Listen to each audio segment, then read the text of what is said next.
92.9 The Game. We start off every day and every hour by saying, hey, man. It is a day in which we are up at Flowery Branch, guys. We do it each and every week, and we're going to get a chance to talk to our head football coach, Mike. And I have to say, this is one of the most anticipated conversations we've had all year long. Yeah, now you guys know, we'll be here every week, till the end of the season. So it's not like we're going to sit there and go, seems like you can't do the job, coach. You screwed up. What's going on. But we will ask some questions about what happened, why things that really you and I weren't the only ones, but a lot of Falcon fans are saying, look, it's one thing if your quarterback throws interceptions, another thing if your team has a penalty, but it's a completely different thing if you can't get the plays in on time. Yeah, and that's one that it hasn't really cropped up, or if it's been close to the 40-second clock going off and we just haven't seen it. But that's something which I think raises a lot of eyebrows amongst Falcon Nation. I'll say this, and part of my deal today with Arthur is he's great at identifying the problem. How do you solve it? A lot of coaches sometimes don't identify the real problems that a team is having, and then it's a downhill spiral. And we saw that with Dan Quinn. He wasn't able to identify all the things that were going wrong, and by the time he did, it was too late. Now, we're not at that stage with Coach Art. Again, third year, there are expectations for us to go to the playoffs. We still have everything in front of us, but I'm curious to know what he says about that. Now, Desmond Ridder did address the media today, guys, as they're back to practice. They have put in the game plan. They're getting ready for the Buccaneers on Sunday on the road, and we got to find a way also, Mike, to win on the road. That's another thing we really haven't focused on. We've been good at home. Last week, we weren't good at home, but we've got to find a way to get a dub on the road this weekend. Yeah, and a lot of that goes to, Desmond Ridder. And, he's got to get a road win. This division is right there for the taking, which makes this last loss so frustrating to the Commanders because that's a game you got to count on winning this year. You and I kind of thought earlier in the year, you think certain teams, we'll beat the Lions. And you realize, the Lions are pretty good right now. Jaguars, that's one that drives me crazy because that one was also there. The commonality of all the games we've lost, defense was in every one of them. Defense gave you a fighting chance. Defense gave you opportunities to come back in the second half, like it did in the Green Bay win, like it did against Carolina, and like they did against the Commanders, but you couldn't do anything with it. This hour is brought to you by the Man Cave Store, guys. Visit themancavestore.com. Big O back at the studio, our engineer. Let's hear from Desmond Ridder talking about overthinking that second interception. This is what he said about that second pick today. Yeah, just trying to do too much, trying to think, one step ahead. Obviously, as a quarterback, that's obviously what you try to do all the time. But sometimes that just gets you in trouble. Instead of just playing what they give you, play what they see. Like I say all the time, sometimes I just I just take what the defense gives me. And a lot of times, that's going to lead to success. And like I said, I just thought I saw something that it wasn't. It ended up being something that it wasn't, and it ended wrong. Yeah, I think, Mike, part of this is, and again, this is the learning curve, and we'll talk to Coach Art about this, but I felt like he was pressing in that moment. We were trying to come from behind. We're in scoring position. You think, all right, I have to do something spectacular here. When you don't, just take what they give you. He just said it. And I hope that's one of those things where I'd rather take 5 yards right there than try to throw it in the end zone and make a bad play or throw it, to the other team. Ridder was also explaining the conversation he had with Coach. We all saw it, right, on the bench where Coach comes over. He's basically asking him, what are you doing? Here's how Ridder explained that conversation. Yeah, it was one of those things where, that was one where I didn't play within the play. We talked about all week, probably shouldn't have thrown that route. You go back, I thought they were going to give me something different, drop out with where Drake was and CP, I think, into the boundary. You go back and Drake's wide open. All week we were just playing that concept. I thought I was getting something else, played the other concept. It turns into a pick. All he came over and said was just, hey, play the play. And I was just like, I told you guys this too, where I would get in trouble is one, either trying to do too much or two, trying to do too much mentally and play outside of the play. Thinking that we're getting something that we're not, whether if I just stayed inside the play, we would have had a completion to Drake, probably still running, scoring, probably doing the dirty bird or something. But, it's just, we were just going back and forth, just letting each other know. And I'm just letting them know, hey, I know I got to stay inside the play. That's just what he was reassuring as well. I'm glad he's explaining all this. I really am. Stay inside the play. So what Art is seeing, okay, and you got to understand this too, Atlanta, as he calls these plays and the defense lines up, he knows what we should be getting out of that play. He knows we should get 5 yards out of this play. He knows if we should get a big hit out of this play. Like, here's the high end of the play. Here's the low end of the play. Here's the average of that play. He's looking at that from a defensive standpoint going, all right, Des, this is there. And he's saying, make the play. It's going to be there. And instead, Des went with a different decision. So it cost us. But I'm glad he's explaining this. It's Dukes and Bell at Sports Radio 92.9 The Game. We are live at Flowery Branch, guys. And it sounds simplistic, Mike, but all this stuff we see with quarterbacks. Pick your quarterback: Josh Allen, Patrick Mahomes, Jalen Hurts does it. Outside of the play, they're great. They can do things outside of the normal call because of their athleticism and the way that they've been able to manage games. All these good quarterbacks in the league do it. But as you're learning the process, I'm with him. I think you got to stay right here. If it's going to give us 5 yards, I'll take the 5 yards. I'm not trying to take 15 and it cost us a play. So Des Ridder talking about a bunch of things. One more thing from Des today, talking about the importance of getting to the line of scrimmage ASAP. Listen to this. Yeah, I mean, it's tough playing a quarterback, and, not only are you playing against the defense, but then you start playing against that little clock up there. And for us as quarterbacks, it's hard when that clock starts bleeding down, getting to, 4-3, and you're getting the ball snapped. It just makes you speed things up a lot faster. And that's something that we don't want to do. So obviously, just trying to stay ahead of that clock. And, it just goes back to communication, making sure everyone's on the same page. Everyone knows where they're supposed to be, when they're supposed to be. And then, like I said earlier, just the details within those plays. Yeah, this gets back to, and we'll talk to Coach Art about this. What's going on here? I mean, is the language too much? Is that how you're going to say it? Yeah, what's going on what's here? The deal? No, I will phrase this in an award-winning manner. As in, Coach, a lot of listeners are kind of confused by why it takes, maybe longer than it should to get the play in. And could you maybe walk us through the process between you and Dave Ragone, eventually what Ridder hears in his headset? That's a good question. See, there you go. Yeah. You made me feel really like you made it accessible that I could take that in and not be mad at it. No, I argue with my wife like this, very passive aggressive. But anyway, so yes. Does she shut down on you? No, but she knows after almost 12 years you can't win an argument with a radio talk show host. So it's just some things better left unsaid. But getting back to that sequence, why is it screwing up the way it is? Why? And again, so we've just talked about it. Your quarterback is still literally learning his way in the NFL. Doesn't he need as much time as possible to get the play, get over center, or if it's in the shotgun, and sort of take a look at what the defense presents himself, right? Is presented himself with, or not? He's just telling you he's got no time. So look, I know he's got to put some air on that interception. It's a terrible interception, but do you think it would have made it a little bit easier, or perhaps he makes a better decision if he's not literally like Chinese fire drilling it up to the line of scrimmage? Yes, I do. I can't tell you he wouldn't have made a mistake, but I do think he would have been able to assess the situation better. Right. Guys, it's just like you when you come to a stoplight, okay? There's four-way traffic. You're pulling up. Light turns yellow. Are you running it? Are you stopping? What's happening with the traffic that's going in the opposite direction? It sounds stupid, but guys, this is what we're talking about. You got to assess all of that and then go, you know what, I got to stop. Or, hey, I can make this light. It's not a huge intersection.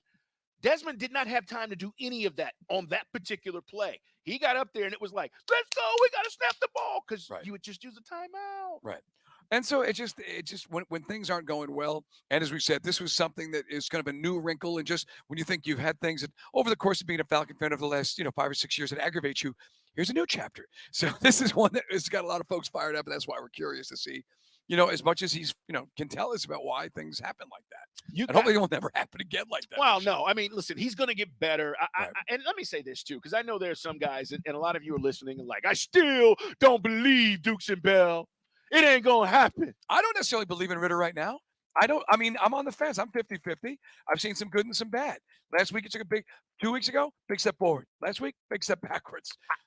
And I'm still, listen, I'm pulling for him. We talking about my quarterback. I'm pulling for him to continue this learning curve as long as they're going to allow him to do this. And from my perspective, Mike, and again, maybe Coach Art will tell us differently. You got to ride with this. You got to just see how this goes. I think it's completely unfair, and I'm just going to use this season, 6 games in, to say he doesn't have it. 6 games in to say he's a bum or he'll never be any good. So I'm riding with this, even though it's frustrating as heck week in and week out to see us fight through these mistakes. But it's just part of it, man. And I think last week, guys, you saw quarterbacks who were MVP candidates make the same mistakes. You saw guys who should have won that didn't. That's the NFL. And the problem is when it happens in year 4 or 5, Mike, and he's established, that's when we're really going to get after his butt. I'm having a hard time with 6 games in to say this kid is never going to be anything. So I'm riding with it. But for you and many Falcon fans, I hear it. Dukes, it ain't going to happen. Okay, I hear you. No, I mean, look, me, I haven't got any patience on this one because I just thought this is the year that we go to 10 wins. I thought this is the year we make the playoffs. And he just, look, there are mistakes that are made. And look, some of this is the big picture. Why didn't he play more last year? Why didn't he play more in the preseason? Would that have helped any of this not happen? I guess that's water under the bridge. But one thing for certain, there are games that we've let slip through our fingers. I consider the Jacksonville Jaguars game in London a game we let slip out of our hand. Yeah, we should have won. That's the one that we were right in there, especially in the second half. The defense is continuously keeping you in these games, but the offense keeps basically shooting itself in the foot. So I just don't know. From your standpoint, I know that you say we got to be patient. I get that. But how far into the season are we going to go and say, I'm going to let Desmond Ridder play us out of the playoffs? That's a concern for me. You know whose decision that is? The guy that's going to join us in the 4 o'clock hour. Right. It's not Mike's decision. It's not my decision. It's not Dukes and Bell's decision, despite how we might want to influence that decision. Right. The guy that's going to sit down with us ultimately is going to have to make that decision, Mike. And guess what? If he decides wrong, it could cost him. I mean, let's just be honest. So I got to sit back as a fan and say I hope and trust that Arthur Smith is doing all the right things as we continue to move through this journey. All right, guys, we got plenty more to get to. We're going to get to some headlines, including another arrest for Chandler Jones. And a guy I despise was not at practice today.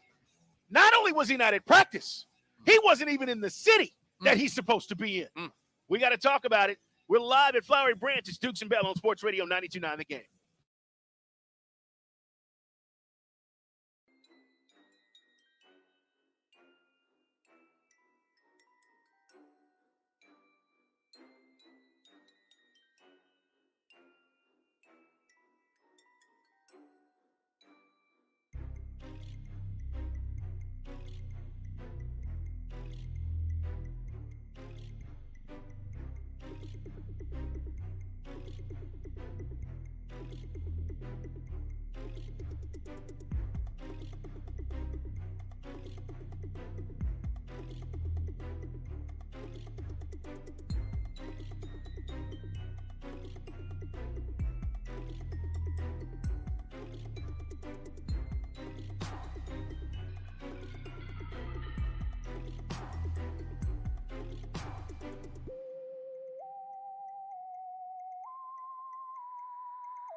on Sports Radio 92.9 The Game.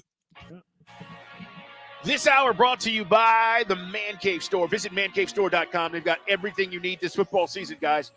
Custom pool tables, theater seats, shuffleboard tables for family, friends, fun. Visit mancavestore.com. We are live at Flowery Branch today.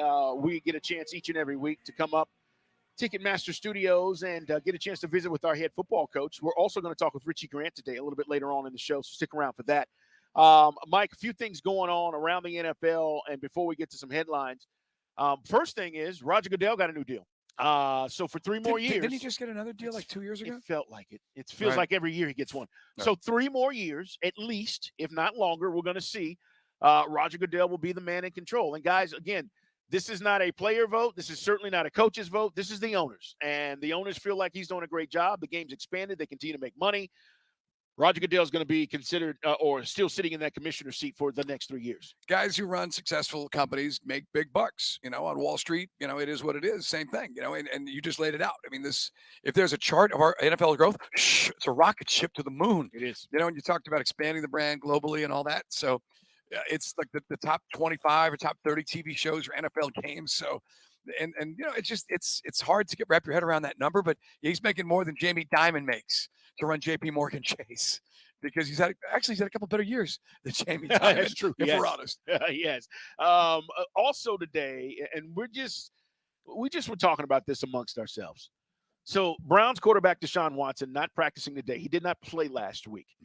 And Turtle was just saying he has a micro fracture kind of deal going on. So I don't know what the timetable is, but I'll just say this. Remember, he's got a $250 million guaranteed deal. Yes. Okay? Yeah, all of that guaranteed. All of it, okay? And they're certainly not seeing the return on their investment. They knew that going into this deal with him because he still had the court cases lingering and all of that. So that's done, at least for now, or what we know, and he's past that. But now he's not physically able to play, Mike. And so we were just saying, you said this. There was a time, okay, because we had uncertainty here in our building when we're at Flowery Branch today, which we didn't know what we were doing with our quarterback. And this whole thing about getting Deshaun Watson, I was not here the week or the few days that happened. And I just remember you texting me and saying, there's a chance. They're talking about it. The Falcons want to, they're talking to him. Aren't we glad now that didn't happen? It was St. Patrick's Day weekend because we were down in Sonoy. You're on vacay, and Chuckery was filling in. And it was funny because we were getting fired up because the crowd, it was almost 50-50. Half the crowd wanted it, half the crowd didn't. And I'm arguing with Chuck. I said, we got to do this. Arthur Blank wants this. I bet you Arthur's driving the bus on this. We'll go from Matt Ryan to Deshaun Watson. We'll get kind of like what the Colts did, just without a gap here. Yes. Because remember the Colts, you guys remember they went from Peyton Manning to Andrew Luck. And for a while, they looked like, wow, they're able to pull that off, with just 1 year of being miserable in between. But yeah, in hindsight, and regardless of the field, we covered that. Guy can't stay healthy. I don't know what he is. I don't even know what he is going to be at Cleveland. Mike, I can't tell you the quarterback we saw in 2020, where he was, top 5 MVP candidate, which ultimately led to the deal with the Browns when he wanted to be traded, or maybe it was 2019. Either way, he's far from that. He's a long ways away from that. So, and he's not getting any younger. Well, that's the other thing in this guy. I mean, he's going to continue to miss years. And, you think about the pieces they've got around him, and it's not a bad team. Certainly, they got a good defense. Everyone talks about that. Supposed to be winning. But this guy's supposed to be out there he's supposed to be doing Lamar Jackson, Patrick Mahomes type stuff. Granted, Lamar's off to a slow start, too, with his new OC. But you know what I'm talking about. Deshaun is supposed to come in and be a superstar. Totally agree. Hey, man, hit us up, 404-726-0929. It's our Solomon Brothers Diamond text line. You can follow us. He's Mike Bell, ATL. I'm at Put 'em Up. See Dukes. The radio show is Dukes and Bell 929. Follow the radio station at 929 The Game. Stay up on everything that's going on in the world of sports, guys. And we are going to get Coach Art on in the 4 o'clock hour. And again, Richie Grant's going to stop by. Coming up, we're going to talk to Craig Mish. He is with the Miami Herald, columnist, covers MLB. We'll get his take on what's going on around these MLB playoffs, and also interesting story coming out of Miami with the Marlins, Mike, as their general manager basically, she was the president, I believe, right? Stepping away. There's been a lot of turnover. We thought Derek Jeter was going to turn that organization around. So we've got some offseason news as we are in our offseason now, obviously with the Braves, but playoffs continue. We'll talk more about that coming up in our headline segment. Hey, want to hear from you guys. Hit us up, guys. We'd love to know what you're thinking. And a lot of guys are hitting us up with the Arthur Smith comments about, here's what I want to know. I'll say this. We ask you every week, respectfully, if there's something you feel like you need to know as a Falcon fan, and you think you have a really good question, send it to us. Right. We'll take a look at it. All right. I cannot promise you we're going to answer or ask Arthur all your questions, but we will certainly pick out one or two, maybe even three, and see if we are able to get an answer from Arthur Smith. But I cannot have you, Jonathan. All right. I'm using Jonathan as an example because he's like, I want to hear Mike yell. We cannot have you saying, Arthur, you're a screw up, and I want to know. It's not that. All right. What's your question? What are you trying to find out about this team as we continue to move forward? That's why we're here today. We want to know how we fix these issues. Right. Now, as a fan, and Arthur, I think it gets back to everybody at the organization. If people on the flagship are screaming about the team, which everybody was on Monday, well, maybe not Squid Billy, but everybody else was kind of screaming about it. It's frustrating because this is one of the more frustrating losses we've seen. It's one thing to have a frustrating loss and you have no expectations. Like last couple of years as we were rebuilding, having no cap space, not having great players. And again, no coach is not going to say we don't have great players, but you had guys on 1-year contracts. You didn't have the ability to really go out and get the team you needed. We did that in the offseason. Address the defense. Defense is returning the investment. Offense has got studs everywhere, every position. All those dynamic aspects of this offense we talked about in the preseason with Arthur, the mismatches, Bijan set up all over the field. Well, now we fast forward, here we are into week 7. We don't run the ball well. And that's another thing I want to ask Arthur. How do we reestablish the run game on this team? Because so many things we do, like any other teams can do it by throwing 40 times. We can't win throwing 40 times a game. We're not built that way. I don't believe we're built that way. I just don't. And honestly, why would you do that to a young Desmond Ridder? Right. Why are you putting that kind of pressure on him? So I'm with you. I mean, what did he throw? He threw it 40 sometimes on Sunday. Yeah, I don't think that's the fundamental answer to week in and week out success with our team. All right, man. It's Dukes and Bell at Sports Radio 92.9 The Game. Big O, let's hit some headlines. Strap in, youngins. Hitting the headlines with Dukes and Bell. Let's start with Arthur Smith. He was talking about the guy he'll be coaching against this weekend. He actually interviewed at one point for this job, Todd Bowles. For those who don't remember, way back when. Here's what Arthur Smith said about Bowles.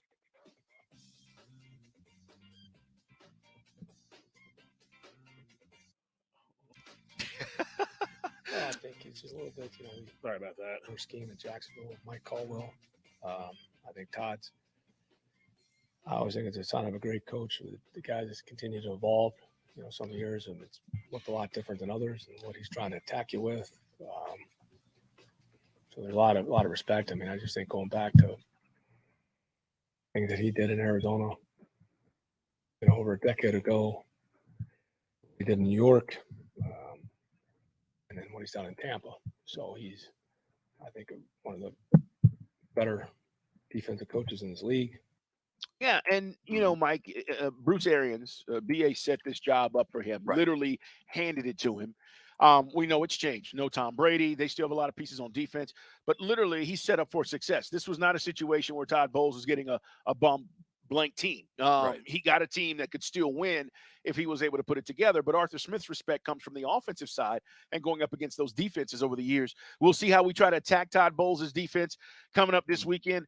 They did a really good job against the Lions. Now, listen, their offense didn't do jack last week, but you hold the Lions to 20 points. I thought it was a really good situation for their defense. We're gonna have Rick Stroud on, by the way, from Tampa Bay Times. He's really dialed in with the Bucs down there, and we'll see what he thinks about. Because a lot of folks felt, this was gonna be sort of a lame duck season. Why don't you blow out the coach? It's really not fair to Todd Bowles because of you lost what we thought was a big part of their offensive line. Wasn't very good last year, but they've actually got a pretty good defense still. So they got two of the best receivers, one healthy, in Evans and Godwin.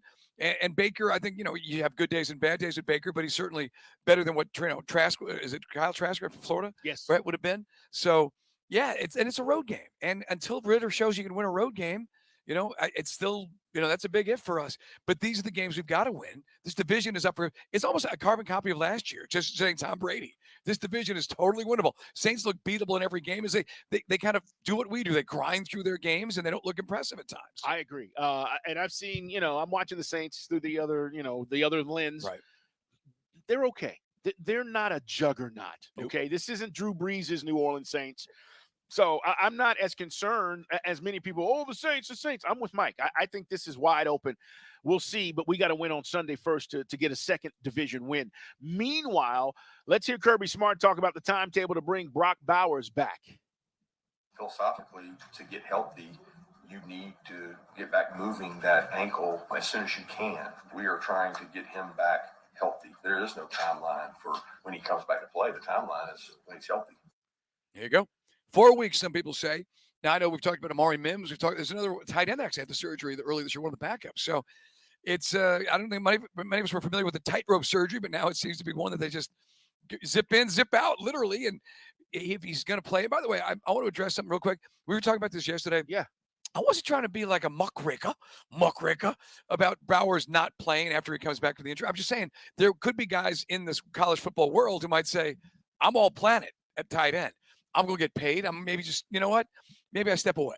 Not that he's going to do that. Everything indicates that this guy, as soon as he's healthy and the doctors give him the clearance, he's going to be back out there for Georgia. Yeah, Mike, I also think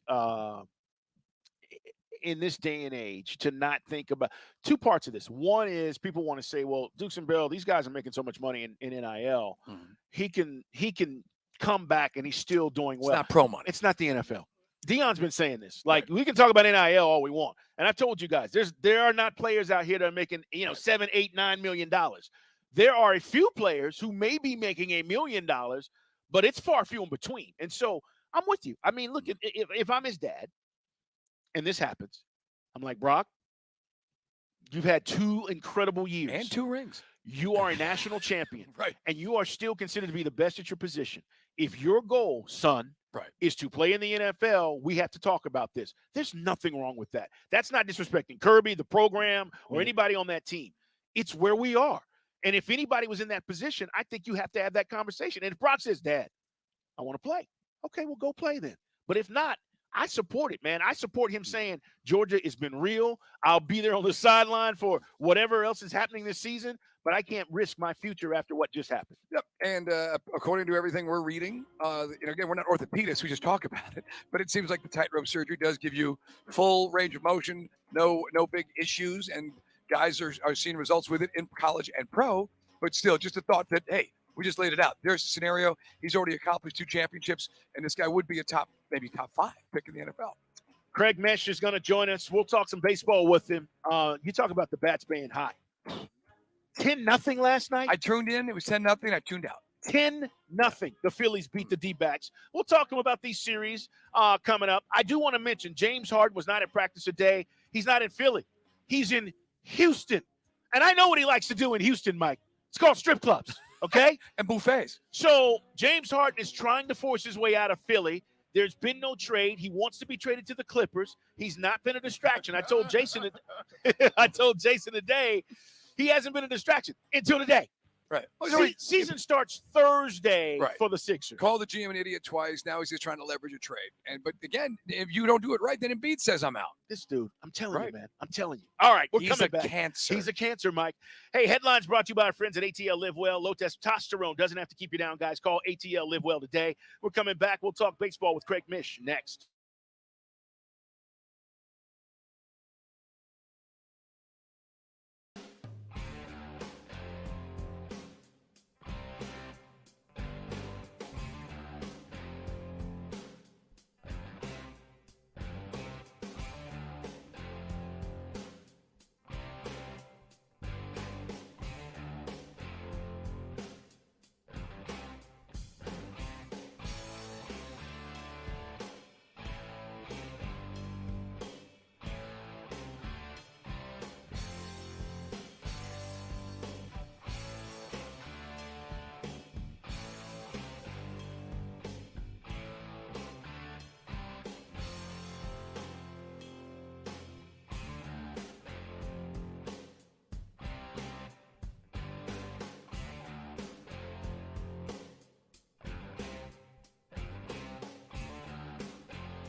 On the game. We're live, guys, at Flowery Branch today on a Wednesday. We're going to get a chance to talk to Coach Arthur Smith coming up here in the 4 o'clock hour. What's going on?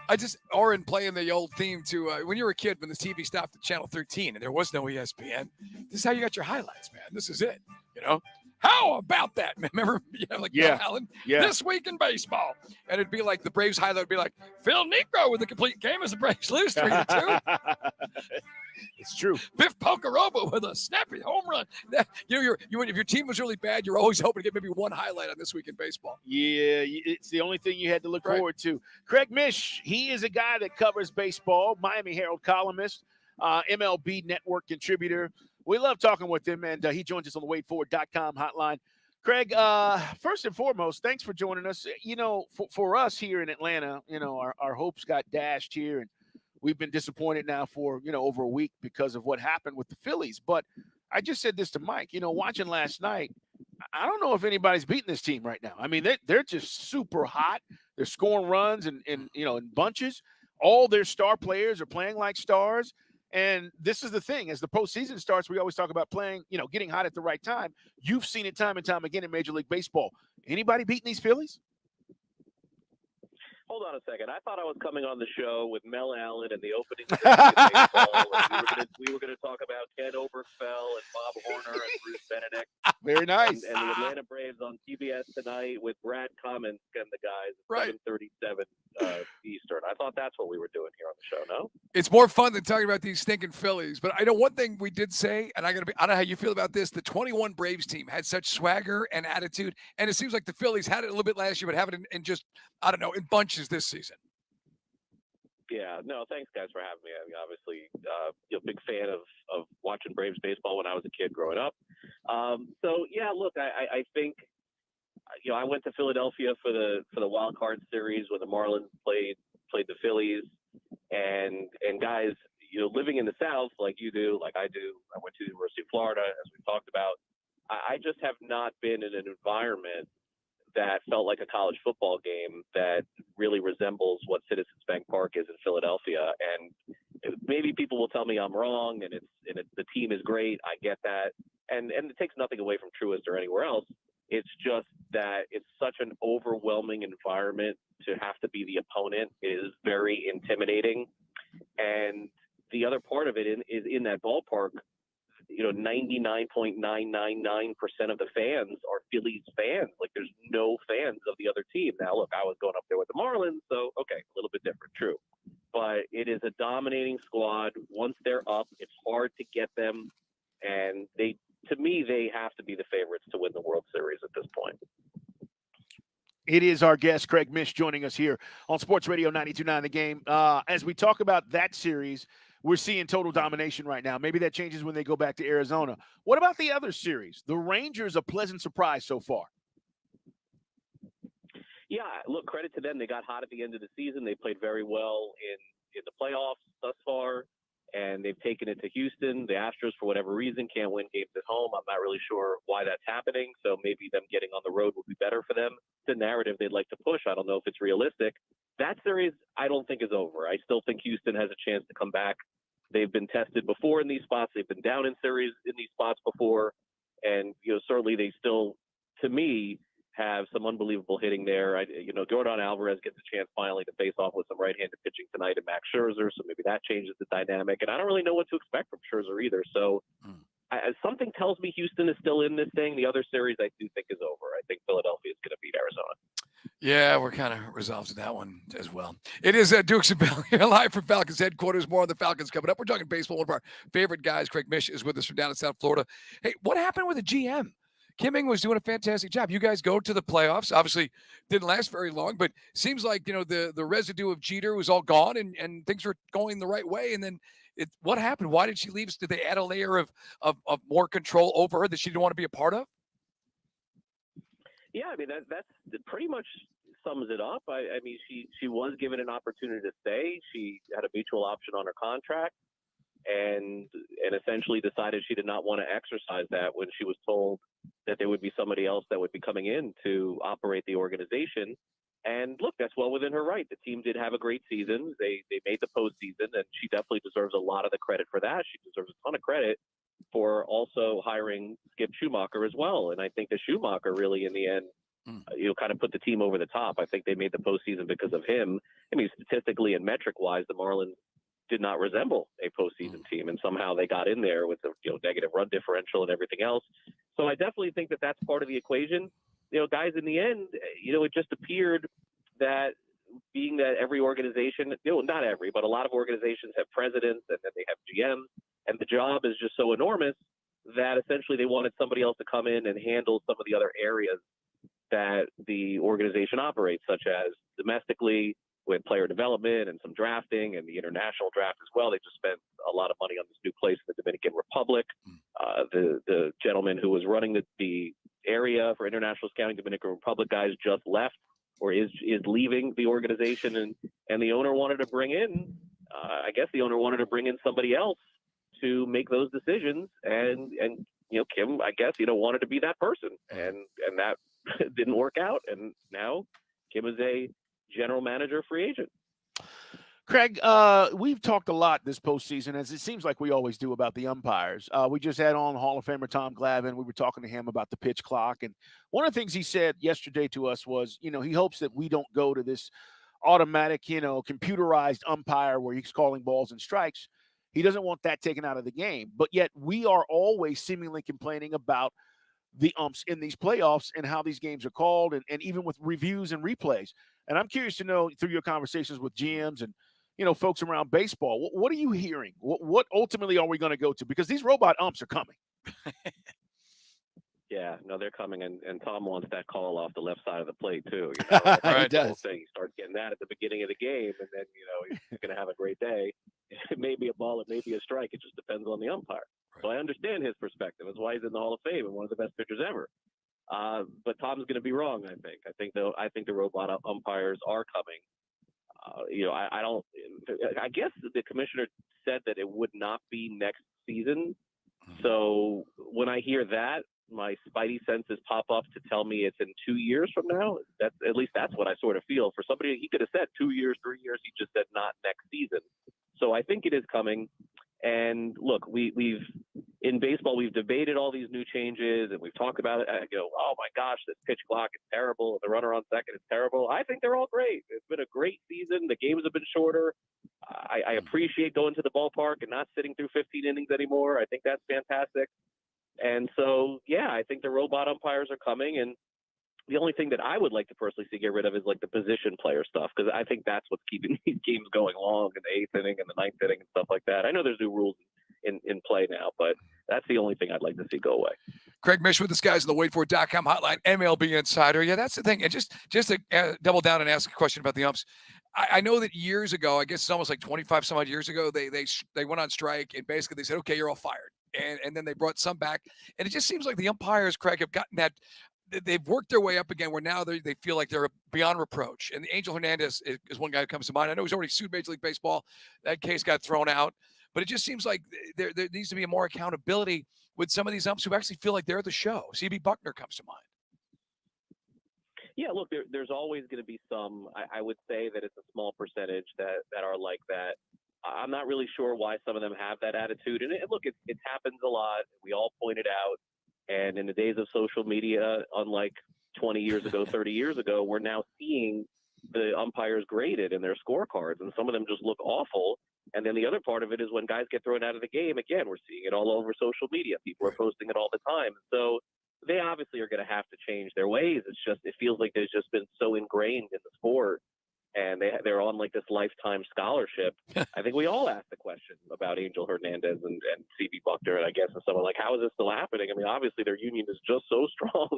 2 minutes. There's this lifetime deal with baseball that I just don't Man Cave Store changing anytime soon. You know, the biggest surprise you guys would probably want to hear is that Angel Hernandez, who lives in South Florida, is like the nicest guy. I don't know what happens to this guy when he goes on the field and he umpires. He's such a nice man. Yeah, it's interesting. I can't wait to see how players start to react, because initially this whole thing with the the pitch clock and speeding batters up, a lot of hitters were saying early in the season like this.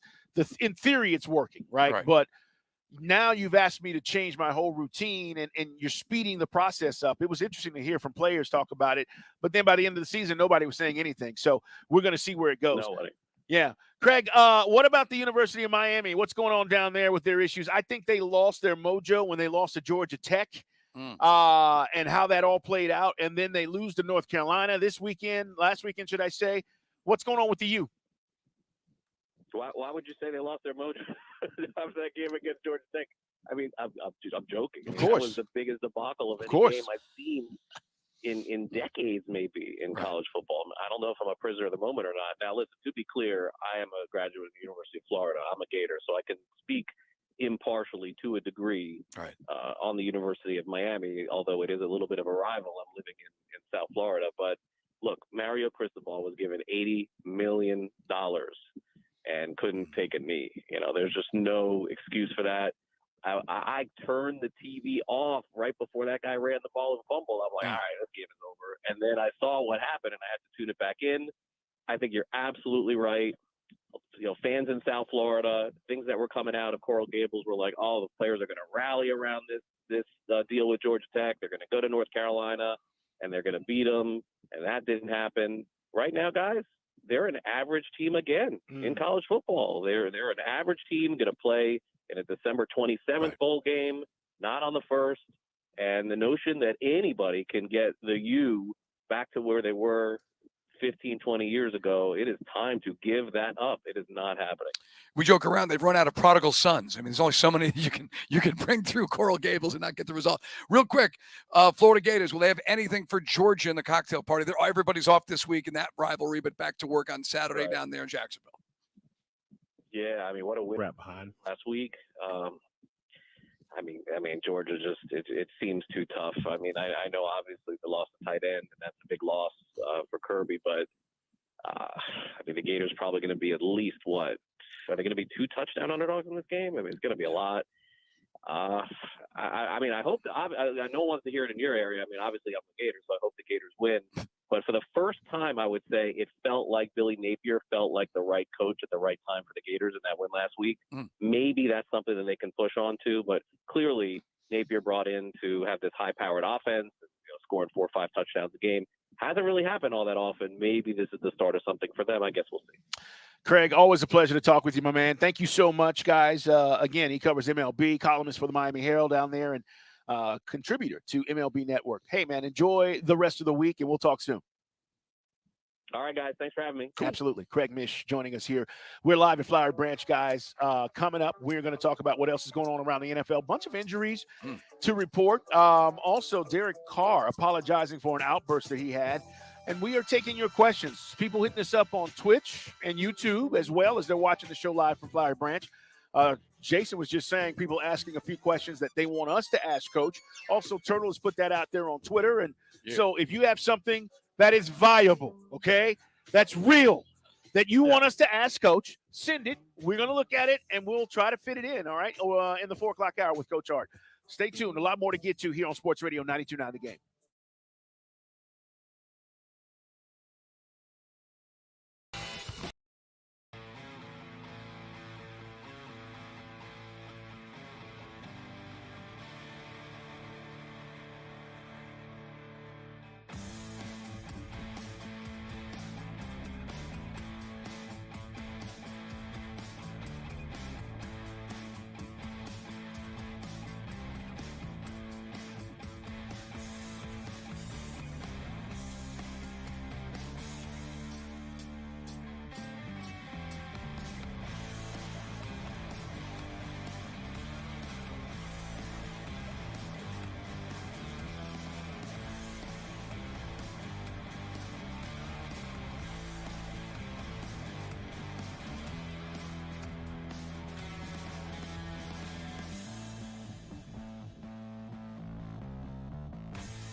Bell. Brought to you by Finley Roofing. We've got you covered. Atlanta's most trusted and recommended roofer. I find it interesting. Thanks for making us your sports. You're live. Sports Radio 92.9 The Game. It is Dukes and Bell. We're live at Flowery Branch, guys. Coach Art is going to stop by in the 4 o'clock hour. Andrew sends us a very, I think, reasonable question, saying delay of games, rushing to get snaps off was an issue, particularly late in this game.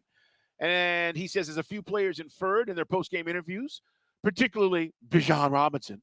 He says, is this something you're doing specifically for Desmond to help him read defenses, or is this generally a rookie thing? And I think he's on to something there. And, Mike, you've been saying that's something that you want to go down that road with Coach. Yeah, I'm just curious. Like, first of all, how does it work? I mean, because we know we have an OC, but I mean, are you calling the plays too, or is there a conversation from upstairs?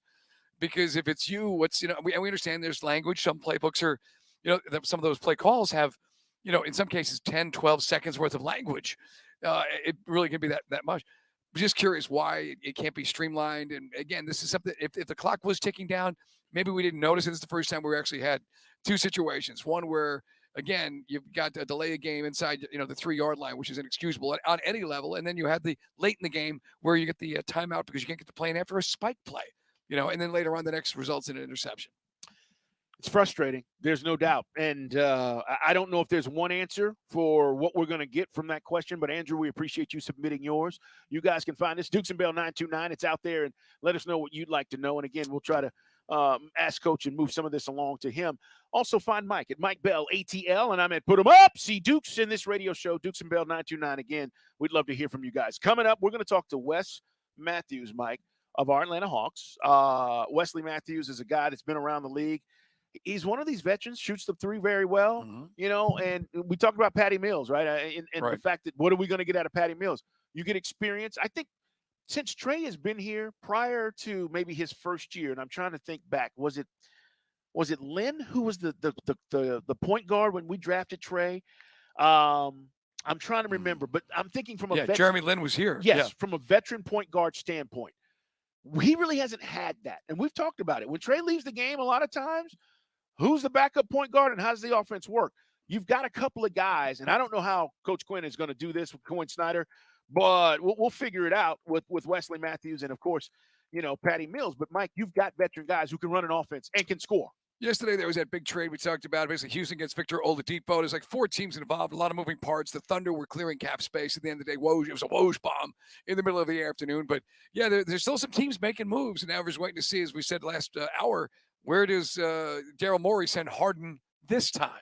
And how do you make that work where Philly doesn't get fleeced by whoever's trying to get Harden out to their team? And you said this too, guys, and we're going to get to an NFL blitz. We'll let you hear what Arthur Smith had to say about Tampa and more. You've got to please Embiid. If you do not get anything back in return and you are now considered to be a worse team than what you were with Harden, and by the way, Harden's not the reason they were going to win a championship. It's still Embiid, but you've got to get something in return. And, Mike, if you don't, you're right. I think Joel's going to be like, yo, what am I doing here? I'm wasting my career away. So it's a sticky situation for Daryl Morey, for 34-year-old James Harden, who doesn't have a whole lot of value right now. He just doesn't. And again, he's at this stage, he's the guy that, you can't, even if you trade for him, what do you expect? Obviously there's no guarantees in life. I get that, but here's a guy that's just so shaky of late. He's going to pop for maybe one game out of 5 or 6 in a playoff. He's going to disappear in those other 3 or 4. Yeah. That's the one thing with him. It's if you're looking to be the piece or put you over the top, you need to be like, let's be honest, the Celtics or the Bucks. And they can't afford that because the price tag is so insane. I agree. Well, we're going to see what happens. Harden was not at practice today, but not only that, he was not with the team in another city, which just tells you he does not care. He doesn't give a damn. Mm-hmm. Hey, man, we're going to talk to Wesley Matthews coming up in less than 10 minutes. Right now, let's get to an NFL Blitz. Welcome to the NFL. With news and notes from around the league, this is NFL Blitz on Dukes and Bell. NFL Blitz brought to you by our friends at Priority Men's Medical Centers. Check them out at PriorityMen'sMedical.com. Let's hear from Coach Art talking about how the passing game is progressing. Is it coming along the way that he wants it to? He said you want to balance. I just think of improvement. Obviously, you got to eliminate the critical errors, but you've seen some obvious improvement. You got a young group of skill guys. Things we've tried to push, change year over year. You'd like them to sometimes happen right away. It doesn't sometimes. And it's a fine line, right? You ask that question. Do you just blow everything up because it didn't work once, or do you see progress? And you always got to be able to adapt and pivot. Don't get me wrong, but that's what we were seeing. Now it's got to continue, and we got to eliminate some of the critical errors too. But there has been progress.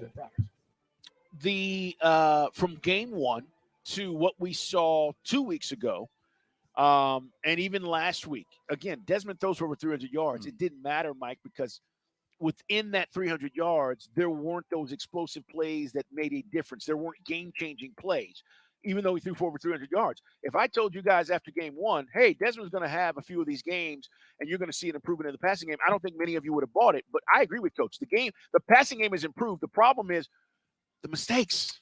Well, I mean, yeah, the good news is you're getting Drake London involved. The bad news is he's throwing picks that cost you football games. Picks against Jags cost you. Picks, obviously, last week killed us, and the decision-making. And so one of the questions I want to ask is how far into the season are we going to go with Desmond Ritter's learning curve if we're not winning football games? Because how far are you willing to go? Yeah. How far are you willing to go? Well, you know me. Week 10? Where are we at? I was here like after the London game right now. Now? I don't believe in Ritter. You do. Yes, I do. I don't believe in Ritter. Check that. Yeah. I'm giving him a chance to still develop. When you say believe, I think that's – if you ask me quarterbacks, if I said to you right now, give me 5 quarterbacks in the league you believe in, you're going to go with guys that have all won and proven themselves. They all probably have played more than 6 games this season. That is what I'm hanging my hat on, is this development that we're watching is going to continue to get better. But, yes, I'm willing to give him more of a chance than most. I am. But I'll say this, though, Mike, to your point, at some point you got to answer to these veterans in this locker room. The guys that you brought in and the guys that you're paying a lot of money to say, hey, I'm not just going to waste another season because we have an inadequate quarterback. I mean, the defense we talked about, you spent the money the right way. Those guys are getting results, and there's no indication that there's any kind of fissure right now in that locker room. But I'm with you. I mentioned that does. You've seen it in other sports. But just real quick, I mean, what are we developing Desmond Ridder to be? He's not going to be Patrick Mahomes. He's not going to be maybe Kirk Cousins. So are we developing this young quarterback to be, what's the ceiling? Ryan Tannehill? Go trade for Ryan Tannehill. I don't know. I don't know what that's my question. is. But that's the thing. I mean, like, because Heineke could probably come in right now and give you better. Now, look, to your point, he's throwing for 300 yards, but his picks are going up. Yeah. 15 turnovers or potential turnovers. That metric we talked about yesterday is leading the league. Yeah, it's a good question. Look, when you say who does he project to be? Right. I don't know. I mean, I cannot tell you that.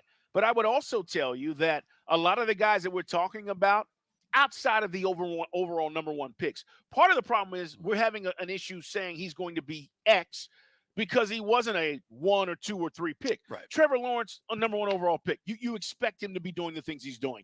Jalen Hurts. Guys, we forget how many questions there were with his development and his ball delivery, and he doesn't throw a good ball and all of this stuff. And then it happened. Now, is he a better athlete and a better player overall than Des Ridder? Maybe he is, but I don't know. Also has that athleticism. That's what made Jalen Hurts so interesting because he can dance up to the line and suck the defense in, deliver the football. You don't really have the run threat. Now, Ridder will take what the defense gives him, and he'll get first downs and move the chains, but it's not that dynamic play. Speaking of dynamic play, real quick, the injury news, it's pretty bad for the Colts. I know we talked about this. RG3 had to learn, and actually, let's be honest, by the time he learned to get down, his career was kind of done. He was a backup. But Anthony Richardson showed you some spurts. I mean, moments of wow, where you're like, look at this guy throw rockets in there and run. But Anthony Richardson shut down with season-ending surgery to repair his right shoulder, his throwing shoulder. So 2 things for me. One, he was ready for the NFL, for everybody that said he wasn't. And 2, speaking of learning, Mike, slide, kid. Right. Get out of bounds. I know you're athletic. I've seen your physique. I get it. But this is the NFL, and it doesn't take long, and this is a learning lesson for him. First year, I'm done. If he wants to last long in this league, you can do some of the things that he was doing and some of that stuff he was forced to. Like, they had him in that RPO stuff, and they were running the ball with him. But you got to get down. And if he's able to do that, Mike, I like what I saw out of Anthony Richardson. He's got promise in this league. Look, I know we hate to compare guys to Mike Vick, but it's very Mike Vick-like. There's a raw talent. You saw it. There were moments that, even though he's still learning the offense and learning the NFL game, he could do things that nobody could stop. That was the Mike Vick thing, which got people so excited when he was finally on the field. I agree with that. By the way, Derek Carr apologized to his OC for an outburst. Are we seeing more of this? Are we just paying attention to it? A lot of cameras catching everything. They're catching everything. Well, I mean, look, maybe in your office, certainly if you're a young person under the age of 30, no one yells, because you raise your voice. It's HR. But in football, it's a very passionate game.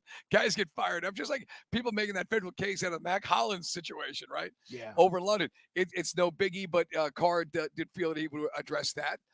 We was in exchanges with coaches and quarterbacks, and usually it's wide receivers crying about not getting the rock, but I don't think it's that big a deal. Robert Saleh calls Aaron Rodgers his superpower. The presence of Aaron Rodgers has become a superpower. Just what do you make of that? Well, I figured Aaron Rodgers was coaching this team on Hard Knocks, and it sounds like he's coaching this team from afar. He's definitely giving some pointers. So there was a story last week that he actually called some plays in the game in which the Jets won and gave them some suggestions as to what to run against the Eagles, and apparently it worked. So listen, if he's giving input and it's working, I'm not mad at it. My whole thing is, how much power does he have? If he was healthy, I always thought that they were going to allow him to do whatever he wanted. And obviously, he's got huge impact to the coaching staff and what they're trying to get accomplished. Hey, NFL Blitz brought to you by our friends at Priority Men's Medical Centers. Check them out at PriorityMen'sMedical.com. We're going to talk to Wesley Matthews coming up. Atlanta Hawks, their season starts next week as well, guys. We'll talk some hoops next.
It is Dukes and Bell. We're live at Flowery Branch, guys, hanging out.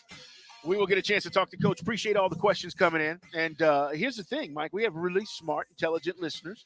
One guy even asked, and I want to make sure I give him some love. He was like, fellas, I want to know what Arthur Smith's favorite TV show is.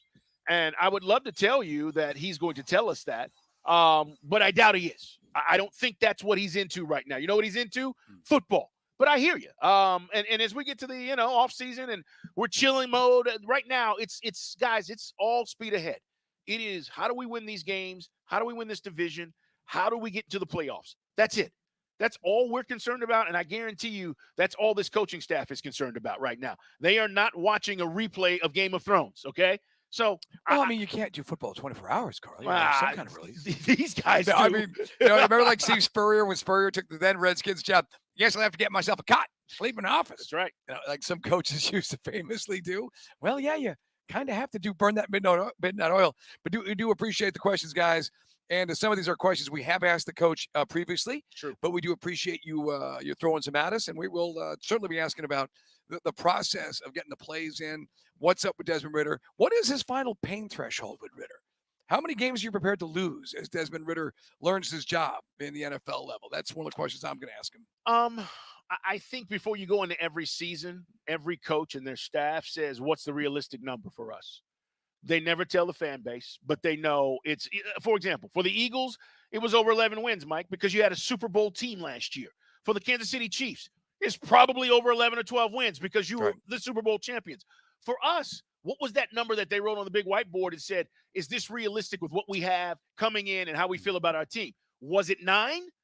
If it's 9, then you're telling me you're willing to lose 7 or 8 games with Desmond Ridder. That's what you're saying. Right. I don't know. I do think that every coach out there worth his salt, even when you're rebuilding or even when the perception is you're rebuilding, you're trying to win every damn game. That's why nobody tanks. That's why that's something for like losers in their mom's basement.com to talk about tanking. But real quick, what is the plan? I was just talking to Chris during the commercial break. I can't imagine that Arthur Smith came in here with Terry Fontenot and said, once we clear the cap space, by year 4, we'll be competitive. I don't think that was the plan. I think the plan was to go right now. Why invest like you did in some cases on 1-year deals or 2-year deals with aging guys? But because there was no elite edge rusher, you went with the next best thing. You went with established edge rushers like Calais Campbell and Bud Dupree. You got Onyemata. You didn't overspend like going after Hargrave. You went the only area where you spent is already paid dividends is Jesse Bates. But I would imagine that correlates with winning this season. Not like let's all sit around while Desmond Ridder figures out not to throw it to the other guys and we go 7-10 again. I also think, Mike, if and again, this is my impression. I could be completely wrong. I doubt it. If you wanted to do that, then you go get a veteran quarterback. You go pay for a veteran quarterback, and you say, "I'm winning right now." I think everybody knows when you go through this process of breaking in a young quarterback, you're seeing it around the league, guys. All right, C.J. Stroud looked like gangbusters until he played us, and then he looked like gangbusters again last week. You're going to see these ups and downs when you're breaking in a new guy. But it doesn't mean that you're not trying to win. So if you wanted to do, let's just say what Denver did. Denver said, hey, we're going to go get this guy. He's been a winner and a Super Bowl champion. How's that working? You just don't know, you know? But the thing is, then what were we doing last year? I understand that Tampa Bay made that division winnable, so you went with a guy that had a ceiling that was here in Marcus Mariota, who lost you as many games as he won you, and wasn't going to give you that push over the top. He couldn't elevate his game to win a game for you. And Ridder at this time has shown you the ability to make some big plays. So we'll talk more about it with Coach, but he's also obviously cost us some games, and that's why we're kind of frustrated where we're at 500. We are frustrated. There's no doubt because we feel like we've left 2 on the table, at least 2. At least. All right, guys, let's talk to Wesley Matthews. He's with our Atlanta Hawks. We got an OG in the ATL. This is true. Wesley's been in the game a long time. What's going on, man? How are you? Feeling old now that y'all call me. KG veteran. How about that? Man, we're doing good. How's your body feel, man? You brought it up, the age thing. How's your body feel right now? I feel good. I do feel good. You don't get into this league and stay in this league as long as you do without taking care of yourself. And I got a good support team, great support team to take care of me in the off season. And this Hawks staff is amazing. If he can get in a couple of games this year, he's got a chance to hit 1,000 on the career mark, by the way, playing the NBA for Wesley Matthews. I know, Wesley, nobody comes to be like a guy to lean on or be a coach, but what can you help Trae Young and DeJounte Murray with this season?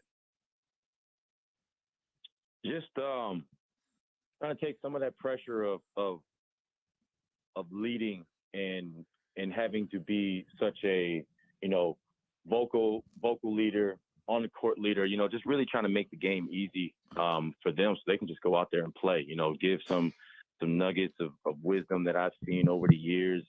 I've been on a lot of different teams, a lot of great players, a lot of great talent, seeing cohesion at its best, seeing cohesion not work, or seeing no cohesion.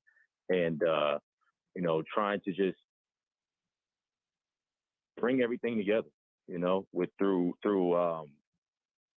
experience and being on the court. You talk about this cohesion thing, and as fans, we've seen it, or at least we think we've seen it, and we go, man, it's not working there. What's that feel like as a player? And because you said it, you've seen where it works. What does that look like? How does that feel? And does this feel like that? And you said you've been on the other side of that. And as a player, how do you try to fix that when you know things are not necessarily working? Because, Wesley, to be quite honest with you, I felt like, here in Atlanta, the last few years, I think our fans have felt that way. We've had really good players, but for whatever reason, all of the cohesion wasn't necessarily there. And that's why some guys are not here now. Yeah, I mean, you know what? It comes from a lot of different directions. It's not always just on the players. This is a whole organization. And what we have here is from top down is an organization that wants to win and wants to be good. And they have youth and talent to do it. And we definitely have that mode of the good cohesion. We got a group of guys that want to learn, guys that want to get better, and guys that can compete. That's the biggest thing is, can you compete? Can you talk to each other on and off the court? Can you make reads? Can you deliver messages that need to be delivered when the time is right? We don't want to wait till the game is over to make adjustments. You want to make adjustments early. You want to make adjustments often. In order to do that, you have to be able to communicate with each other. And that's what this team is. I mean, everybody gets along. It's fun. It's lively. It's business. It's just got to develop a habit, and it's okay to have fun and win games. We are talking, guys, with Wesley Matthews from the Atlanta Hawks. We're getting ready for the season to begin for us. And, you played for a lot of coaches in this league, man. Everything from Rick Carlisle to Coach Bud. What is Quinn Snyder like? We've kind of impressed. He's kind of like a different dude. Yeah, Quinn, he works. He thinks that there's 32 hours in a day. That's how his mind works. But when you talk with him, you just see that he loves coaching. And that's what you want as a player. He's been in the game. He played. He's coached in the college level. He's coached in the pro levels. Obviously, had success everywhere he's gone. But he loves coaching. He loves teaching, and it's not personal. It's all about winning. And he tries to maximize every single person that he has on his roster. And in that inclusion right there from your coach, you have no choice but to do it as a team. Wesley, what's your take, being an OG, man, being a guy that's been in the league as long as you have, about load management and how the league has tried to handle this now? Because when you came in, I'm guessing a different deal, right? You were going to play. If you could play regardless, back-to-backs, it didn't matter. And we've slowly seen this trend, and I get it. I talk to these younger players, and I'm like, I understand you need rest and to get your best effort. Your body needs to feel good. But how do you view what's going on with the league with that right now? Man, I go back and forth, honestly, because I was definitely one of those guys that wanted to play every game, and I still am like that. If my body could, I would play every game. Right. That's just how my mind is. That's how I was built. That's how I'm raised. If I can go, I'm gonna go.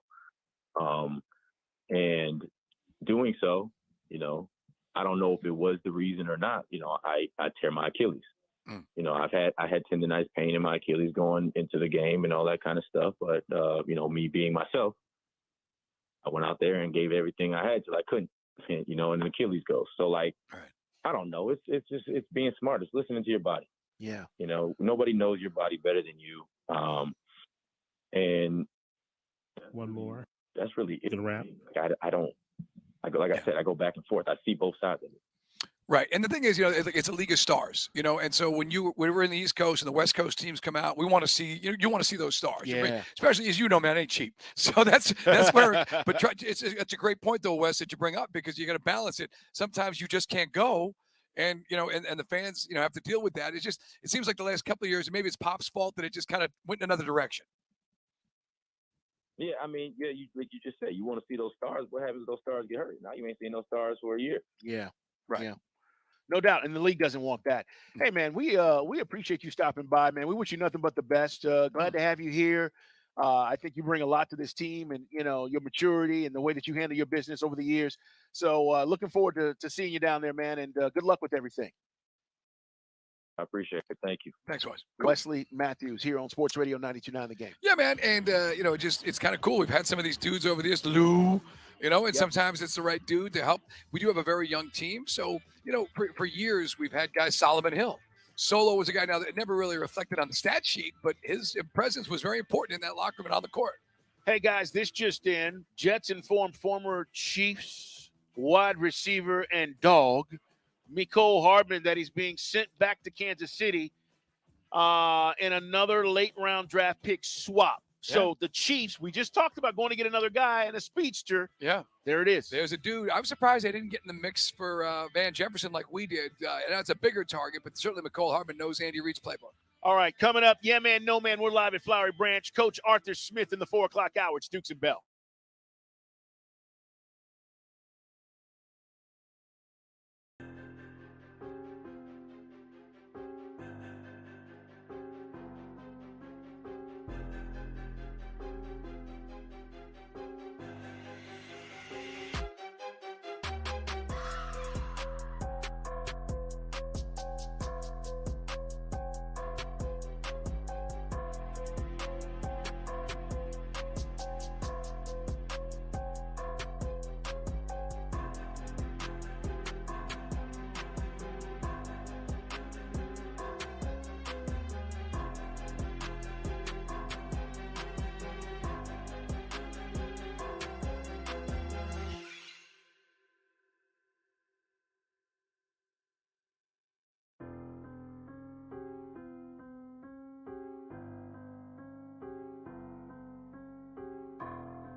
game. You're up. It is Dukes and Bell. We're waiting to get a chance to talk with Coach. Falcons practicing, getting ready for the Tampa Bay Buccaneers. We just talked about the Mecole Hardman trade back to the Chiefs, and we were talking about taking tops off of defenses, guys. They don't have necessarily that guy. They got a lot of young receivers, but we know the speed element which he brings. He's not the cheetah, but he's fast. We know this, Mike, and he's familiar with Patrick Mahomes. I think it's a nice pickup to go get him again. Yeah, I mean, you could argue that maybe it wasn't in the budget for Kansas City, perhaps, to go get the big ticket issue item if they were going to go take on a contract or something like that. But that's why, I first saw the Van Jefferson thing and said, that's interesting. But they do kind of go for their own size, their own type of receiver. Some guys have a bunch of big dudes. We've got a noticeable size difference and advantage on offense, and hopefully we'll put it to use this week. I think Van's going to help us. I don't know when, but I think he's going to help us. Like so many things this season, it was this close. It really was. Hey, guys, this hour of Dukes and Bell is brought to you by the Georgia Hemp Company. Coming up, Dog Report at 4 o'clock. Coach Arthur Smith. Also, we're going to talk to Richie Grant a little bit later on today, so stick around for that because this defense is humming. Hopefully, we can do the same thing to Baker Mayfield this Sunday. Right now, though, let's get to Yeah Man, No Man. It's time for Yeah Man, No Man. He's the former MVP of his high school football team. Not really. From New Jersey. The Cavs are here. And gives rapid-fire questions. Here's the executive producer of the Dukes and Bell Show, Chris Thomas. Turtle, what is going on this Wednesday, my man? How are you doing? Well, I found this first little piece of information I'm going to share with you. Interesting. Dan Orlovsky decided to take some time out of his busy day between firing hot take after hot take on ESPN to talk about the Falcons. He tweeted 3 takeaways from the Atlanta Falcons tape I watched. Number 1, Drake London is shining. The ball skills and athleticism are dominant. Number 2, Ritter played really good outside of 3, quote, what the heck are you doing moments, head-scratching interceptions. And number 3, is Kyle Pitts healthy? His route running nuance is no longer there. Thoughts on Dan Orlovsky's thoughts? Start with Kyle Pitts, Carl. I mean, we've talked about him not being 100%. And, again, when you can put more pressure on your knee and more torque on it, then the crisp cuts are going to be there and the things I presume that he's talking about there. But I think he's been able to contribute. But at all the same time, guys who watched him the last few seasons know he's not been 100%. Yeah, that's why, I've been saying is that Kyle Pitts on social media when he catches a ball. I'm being sarcastic, but I'm also being real because he hasn't been 100%. So when he shows up and gets one, is that Kyle Pitts? Because is that the real Kyle Pitts? Or is this the guy that is still working his way back from the injury? I'm not sure. Either way, Orlovsky is right on that. And by the way, that takes away from your route running when you're not 100. The Ritter thing is interesting because he says 3 moments. Isn't that these games, though? Aren't these games 3 plays, 3 moments, 2 plays in the second half? I mean, that's what these games are. It's not as if we've been embarrassed or blown out. We've been in every game, but it's just those mistakes that come back to bite you. When they come from the quarterback, we feel some kind of way about it. I mean, I'm going to throw the Detroit game out because they just kicked our butts 7 ways to Sunday, and they just basically took our game plan. And now, granted, never understand why we didn't try to establish the run a little bit more. We've already covered that with Arthur previous weeks here on the show. But the London game, Ritter threw those picks. He threw you out of that game. And let's be honest, nearly had 3 in a row. This is one, where the picks killed you. I mean, you got to score in the red zone. You got to at least get a field goal out of that possession. And unfortunately, and again, that also goes back to how quickly he's getting the play into him. And then is he rushing? He's got to put some trajectory on that ball. He just throws one of the worst picks of his career. But he's got to be better. I mean, like at the end of the day, Carl, you cannot win with that. Now, he is throwing over 300 yards, but part of it is we become one-dimensional because we can't run the football, which we'll talk to Art about. And then I think we both agree, and there's nothing you can argue with Dan Orlovsky. Drake looking great. Drake looks like he's worth that pick, man. No argument. No. The thing about those contested plays, if you go back and watch them, he's making the plays over DBs. He's taking balls away from potential DBs that could make a play on the ball or maybe even him. He's big time. I mean, if you don't get a sense that Drake can be big time, then I don't know what to tell you. He can be a big time wide receiver in this league. We're going to see where it goes, but I totally agree with that assessment too. Everything seems to be in place except the quarterback, right? All right, so there's a way to make an entrance, right? That's a cliche that gets thrown around a lot. Well, how about a way to make an exit? because former Athletics and Mets pitcher Trevor May retired from baseball after 9 seasons, and he did so in spectacular fashion by taking down Oakland A's embattled owner John Fisher in the process. Take a listen. And I just want to know, now that it's official, to the A's organization and every single person part of it, I love all of you. Every single one of you, except for sell the team, dude. I tried to get a sell shirt. It didn't get here fast enough. Sell it, man. Let someone who actually takes pride in the things they own something. There's actually people who give a about the game. Let them do it. Great, and I love it. And again, good for you, man. Yeah, it's just brutal. It's tough because what's the guy who owns the A's? His family is it the Gap? Yeah, I believe so. Right, that's where their family made the money. Is it John Fisher? Is the majority owner with the A's? And if you remember Moneyball going back to 20 some odd years ago, that owner was as cheap as the day is long. Yep. And look, I get it. There's no money in Oakland. But here's the thing. If you get a billionaire owner, if they had got somebody in the 11th hour to come buy that team, nobody's building anything for free these days. No. The last guy to build a stadium completely out of his pocket was Bob Kraft. Stan Kroenke, everyone talks about, he did pay for a big chunk of SoFi, but again, Los Angeles bent over backwards for him. We've seen that. We saw it here in Atlanta. I mean, there's still funding is going to come from the public sector, not all from the owner. You wish in a perfect world that, Daddy Warbucks paid for everything, but nobody was going to get anything in that city because that city's got no money to give. But that's the only drawback. No, but everything else he said is accurate about that owner. He's a skinflint. They've also alienated the city council in Las Vegas, by the way. The Oakland A's. They're screwing this thing up. Someone's about to give you free money, and they're finding a way to screw that up. Yeah, listen, the organization is going to make money in Vegas. There's no question about it. They're getting a new stadium. They're going to get all the luxuries that you get when you make the move like this. But yeah, man, it's just a shame. And we said this. I think, we talked about this when the original announcement came out, Mike. 50 years of the A's being in Oakland and what it means for the fans out there. Ultimately, the fans get screwed. At the end of the day, this is long-time Oakland A fans who may have watched that team with, in the 70s when they were really good. Right, or in the early 80s, 90s. Yeah. And you just go, what happened? So, yeah, I think he's absolutely on point with the ownership. Cheapest payroll in baseball this year, $56.9 million. And the Braves went 0-3. Out there, that's right. That's true. He's 78 years old. He won 1,015 games as a head coach. Now he's taking his talents to the booth. And I'm talking about Jim Boeheim. Ooh.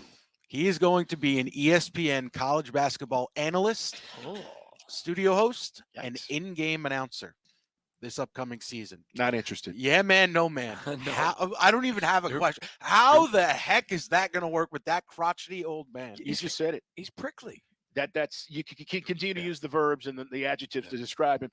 Now, if you're going to be Johnny Miller, if you're going to actually have a color commentator who's going to sit at Dickie V, God bless you. I know he's dealing with health issues. Yeah. But, there's most guys on basketball, let's be honest, other than Hubie Brown, don't say anything. It's just pointing out the obvious. If he comes in and actually says, I don't know why they're in a 1-3-1. I don't know what this makes no sense or offensive scheme. I'd be into that. But is he going to do it?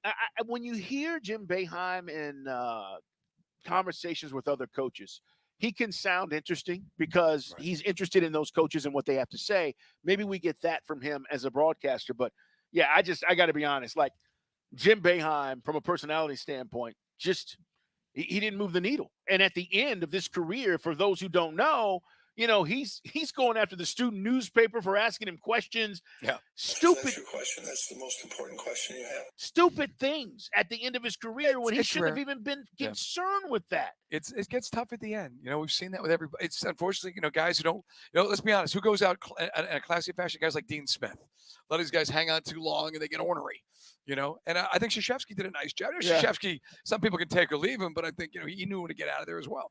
Here's what I would tell you. Bob Knight, we knew was going to be great because he was a jerk. Right. And you knew that was going to translate to the broadcast.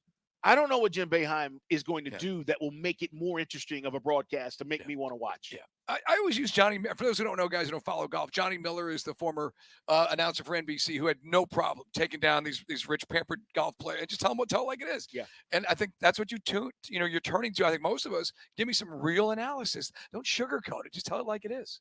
Yeah, how Their much? attitude isn't really good either. Yeah, that's the Now, kind of Coach stuff. K got into it with some of the college, the local, the Duke newspapers. A lot of, for some reason now, some of this is a lack of respect from the student the journalist student and the veteran coach. And sometimes the coach expect their butts to be kissed 24/7. Yeah, I think it all comes down to, even with like Tom Brady, it's just about how much of the shield and the filter is he going to allow to be let down to give you the inside access that makes them good at what they do? Or like you said, Mike, is it going to be generic, vanilla, bland, blah, because he doesn't want to, interrupt the fraternity of coaches? And then, getting back real You're quick. talking to the wrong guy. You got guys like Romo, where Romo was kind of fun and refreshing. And then I guess the word in the industry was he kind of started mailing it in. Oh, this is easy. And you, as you say, Carl, every day you still got to put your work in, man, to do the job. You do. I still enjoy Romo. Me too. I got no problem. I think a lot of that was just, people realizing dude's really good. He's getting a lot of love. And all of a sudden you start seeing haters come out of the woodwork. But the thing about Romo is, and here's the other part, is Jim Boeheim going to make fun of himself, Mike? Is he going to be self-effacing? Is he going to be the guy like, at the end of my career, I got to tell you guys, I was kind of a jerk. Yeah, they said the wife kind of say that. The wife kind of softened him when he got married. It's been like 3 decades, whatever it is. But yeah, he's just at the end of the day, if you're still coaching basketball in the world, you wind up being one of the old guys in the balcony on the Muppet Show. Sure. It's just kind of tough to avoid. Yeah, Chris, I'm going to say no, man. Yeah, it's big swing and a miss for me. I agree. All right, guys, we got to run. Big O, hit my music. Coming up, we're going to talk some dogs. Coach Art's going to stop by. Richie Grant is also going to join us here live at Flowery Branch. We do it each and every Wednesday, guys. This hour is brought to you by the Georgia Hemp Company. Coming up, though, we got to talk some college football because even though the dogs are off, they are still loading up. We'll explain next.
Coming up in about 20 minutes, Coach Arthur Smith will have a great conversation with him about not only last week, but how we turn the page and get ready for Tampa. We cannot limp into Tampa Bay this weekend. This game could define the season. And many of you are like, well, how is that possible? Because the quickest way to get to the playoffs is win your division. And, guys, this division is still very winnable. Oh, yeah. And very similar to last season. You know, I mean, the Bucs certainly have got a good defense like we do, and they've got a guy that their quarterback can be streaky at times. They got some weapons. We've got weapons. The Saints have shown that they're kind of like a team that's not going to blow you away like the old Sean Payton, Drew Brees teams were by scoring 31 points. They're just not doing that this year. So you're alive, and I think everybody's going to continue to beat up on Carolina, including us up there. Yeah, they are the doormat of the division right now, and that's just what it is. I mean, they've not won a game. That's right. We talked about it earlier this week. Maybe we did. I know Mike and I talked about it privately, but the play calling duties being given up by Frank Reich. I know we talked about it on the show a little bit. Right. I just think that's where they're at, and they've got to continue to develop Bryce Young, who, by the way, again, we thought he'd be much better than what he's looked, and he hasn't been great. So a lot there, but this division is wide open. We're going to talk with Coach Art coming up. Also, Richie Grant's going to join us coming up along the way as well. This hour of Dukes and Bell brought to you by Mark Spain Real Estate. Let's talk some dogs.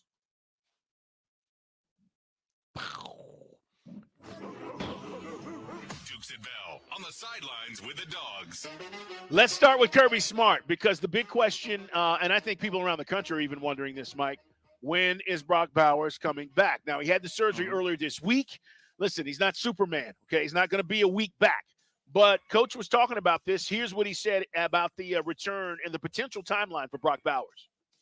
Philosophically, to get healthy, you need to get back moving that ankle as soon as you can. We are trying to get him back healthy. There is no timeline for when he comes back to play. The timeline is when he's healthy. Okay, so 4 weeks, best case. They've had, Lawson Lucky was right, the other tight end. Yep. And behind Oscar Delp, he had the surgery earlier in the summer. So they do have, and Amari Mims, we talked about, had it too. So it's working for some dog players, but you just don't discount, going into the Georgia-Florida game unless Georgia, really turns the ball over. Beck makes some big-time mistakes, and you find yourself down. Now, they found themselves down a couple times this season. You go back to the Auburn game, yeah. And I mean, obviously Kentucky, they just came out and whooped them. But it's curious, and one touchdown down to Vandy. Obviously, they got things rolling. But, that game, Florida still got athletes. I know that you don't feel that they've closed the gap yet, certainly in depth and talent to Georgia. But you've used this guy, Brock Bowers, in every game you won. Other than, I think, one of the patty cake games, he basically had one series and he was out. But you rely on this guy. So hopefully you won't have to rely on him. But if he's not ready for Tennessee on the road, yeah, that's a big one. It is. Kirby said Brock quote, Brock Bowers is great. We were able to expedite the process. Once he found out he needed to get this done, he wanted to do it quickly. And here's the quote, Mike. He looked everybody in the eye today, and he was wishing he could be out there. He's in great spirits. He's got a great family. He's got a great heart. He's a warrior, so he'll handle it the right way. That insinuates to me that there's not even a question about him coming back. When he's healthy, he's back in a Georgia uniform, even if it's for 2 games, yes, 3 games. That's Kirby saying he loves his teammates. He, again, talking about his family and where his heart is.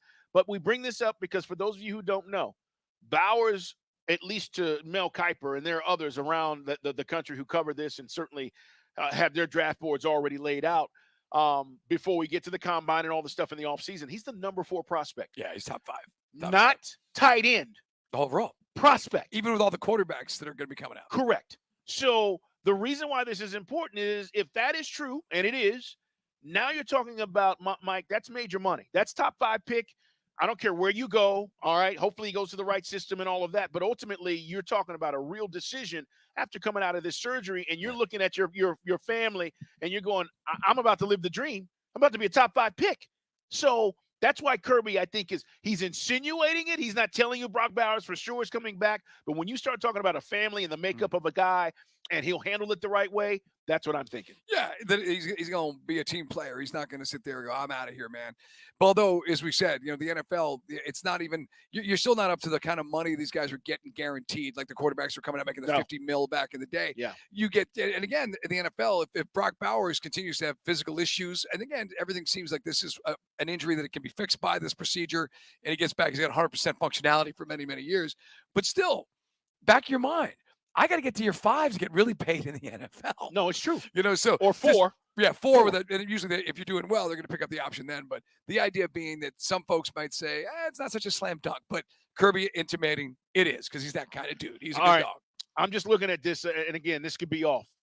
The number 5 overall pick got $34.5 million last year. Still pretty good, right? It's a sliding scale from 1 to 32. So I think that's life-changing money. Again, for a first-round pick. Now, the next deal, you're right. Now you're talking about 80, 90, $100 million potentially guaranteed. But coming out of school and telling me that you're going to be a first-round pick in top 5, I'll take that. And as we said earlier, guys, he's not making that at Georgia. Yeah, with all due respect to NIL money, that's a drop in the bucket compared to that, let alone the second contract you get in the league. One of the things that happened in Vandy, and it was kind of a topic for discussion, it was kind of funny, the dog players that could speak to the media, the upperclassmen got asked about it. Kirby was asked about it, and that was the described as vicious hit by Carson Beck on the interception on C.J. Taylor from the Commodores.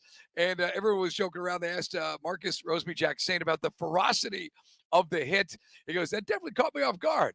I was in on that play, and I was watching him cover down. Was not expecting to throw his body at him like that right at the goal line to prevent the pick 6. Knocked him out at the 1. It was pretty wild. You don't see that from a quarterback. But listen, he's a big dude. Right.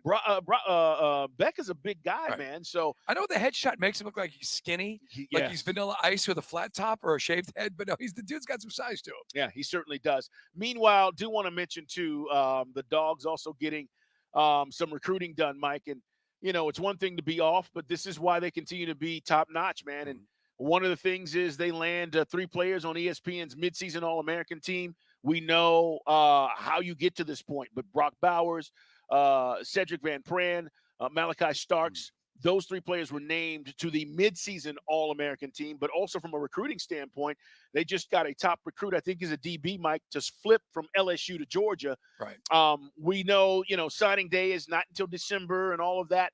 But this is why Kirby continues to be able to put these top-notch teams out there, and they have the number 1 class right now in college football as we speak. By the way, this was brought up on Monday, and I think it was brought up on the broadcast. I was watching on the DVR. But part of the injury to we already covered that with Brock Bowers, and we talked about it a lot in the NFL, was how slippery the turf was at Vanderbilt in Nashville. And just the field was really awful, and a lot of dog players continue to be asked about it. Turf was really slippery. Again, this is Marcus Rosemy-Jacksaint. Vanderbilt was playing the same L as we were playing as part of the game, but he goes, got to be able to keep your feet underneath yourself. He said the turf was really slippery, and it was kind of weird. You didn't have confidence you could make the cut. Scary. And that's not you shouldn't be having to deal with that. So hopefully Vandy gets that squared away. But we said it. That stadium's not anytime soon. Like I said, there's a lot of stuff going on. Yeah. Hey, man, we're going to take a quick break. We're going to come back. Coach Art hopefully will join us and be on time. They are practicing, guys. So, again, we're kind of on their schedule, but we will get a chance to talk to him coming up here, and also Richie Grant a little bit later on this hour. And then we will talk plenty more college football, our segment at 5:40. Now we go in depth now that our baseball season's over.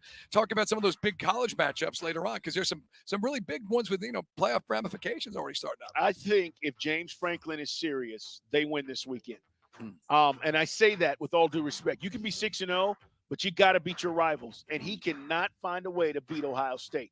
It's a big game. We'll talk about it coming up. Stay right there. It's Dukes and Bell on Sports Radio 92.9 The Game.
Have mercy.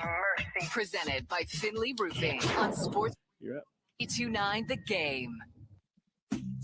It is Dukes and Bell, switching things up just a little bit. Coach Art's doing some other things, so we're going to get a chance to sit here and talk with our man, Richie Grant. Called audible. Yeah, man, it's all good. Richie just coming off the practice field. Appreciate you. It's been a minute since we had a chance to talk with you face-to-face. We had you on the show, I guess, a month or two ago, something right as the season started.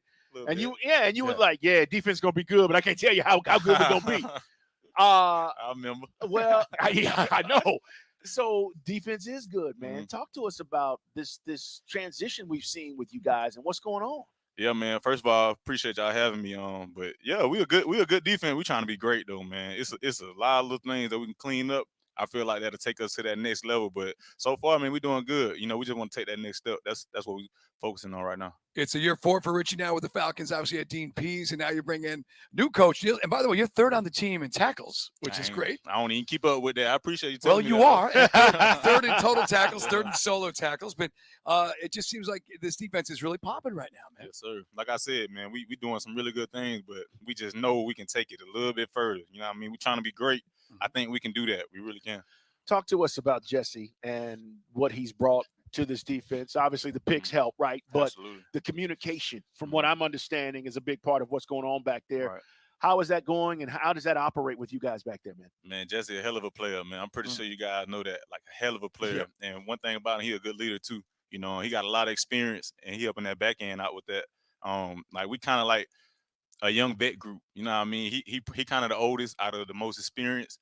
And he done been in the Super Bowl, so he got so much wisdom to get us.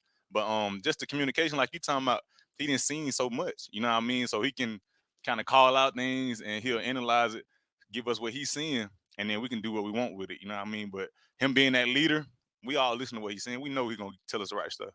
It's a Richie Grant, Falcons safety with this guy's 2 career INTs in his career with the Falcons. Jeff Okudah comes in. Now we got him in the mix. It just seems like this secondary just got really good overnight. Now, you were doing your job, and you're obviously playing your best football right now too. Yeah, man, I keep telling you, it's so many little things I think we can clean up, but man, we're doing a really good job, man. What's the biggest difference with Nielsen as the DC? He got that fire in him. You know, right? He bring it every day. Like he got the same type of energy every day, and it really it rub off on us. So last week, every week I think you guys have gotten incredible stops, like whether it's third down, getting off the field. What's the emphasis there? Because that's always the key. You guys are only giving up 278 passing yards. It's top 4 in the league. All right. So from a defensive backs standpoint, you guys are crushing it. But the defense as a whole, 5 sacks last week. Yeah. Talk about that game plan and what goes into getting off the field on third down. Honestly, it's a mindset, man. You just got to be hungry for it. You know what I mean? If you locked in your job, you scare me right now. The way you looking at me, hey, you gotta have that mindset. The way you look at me, you was like, you got to be hungry. That's just what come with it. Like you just have to like tap into, you know what I'm saying? Something in you just like he not getting his yard. You know what I mean? That's kind of how you got to go about it. I feel like we all been buying into that same attitude, and it's been showing up. I was always proud of my mock drafting skills because he's one of the few dudes I actually mocked in the second round and we drafted, and he's been good. It's out of Central Florida. Rep as a ball hawk, man. That's what we saw on tape back then. A corner who had played safety and that kind of thing.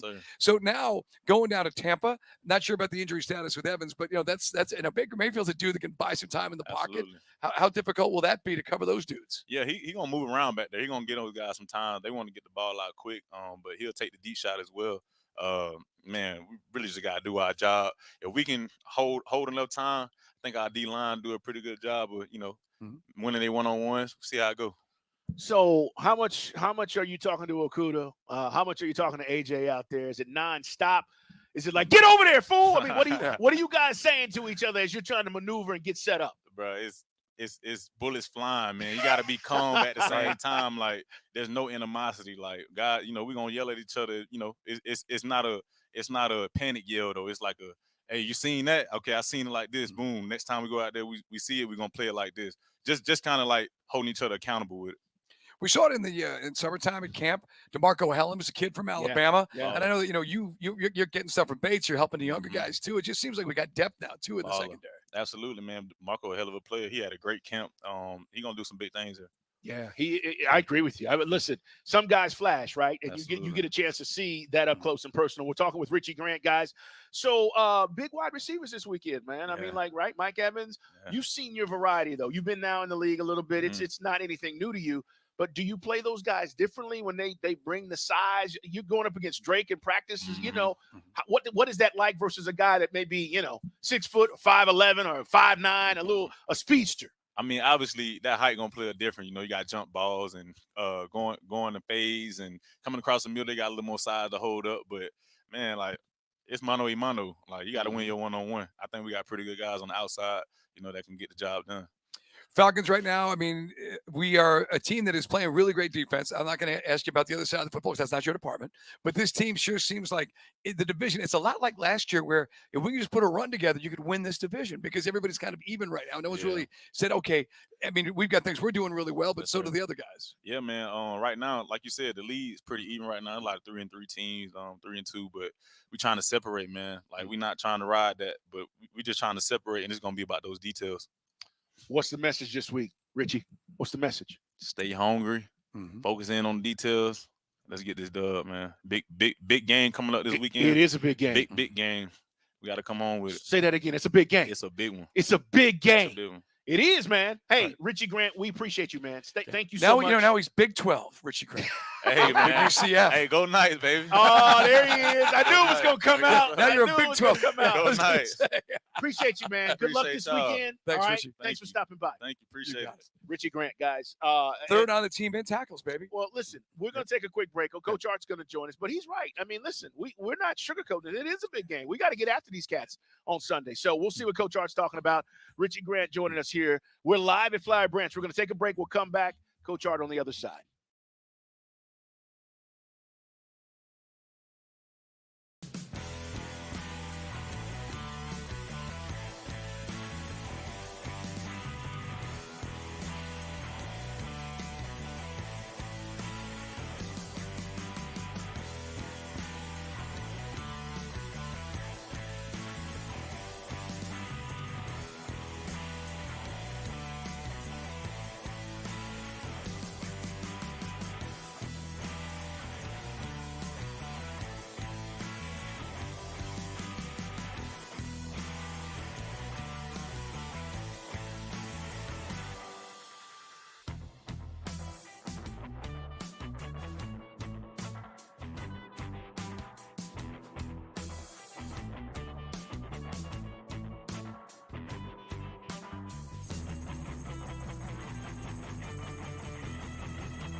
Flowery Branch, it's Dukes and Bell, Sports Radio 92.9 The Game.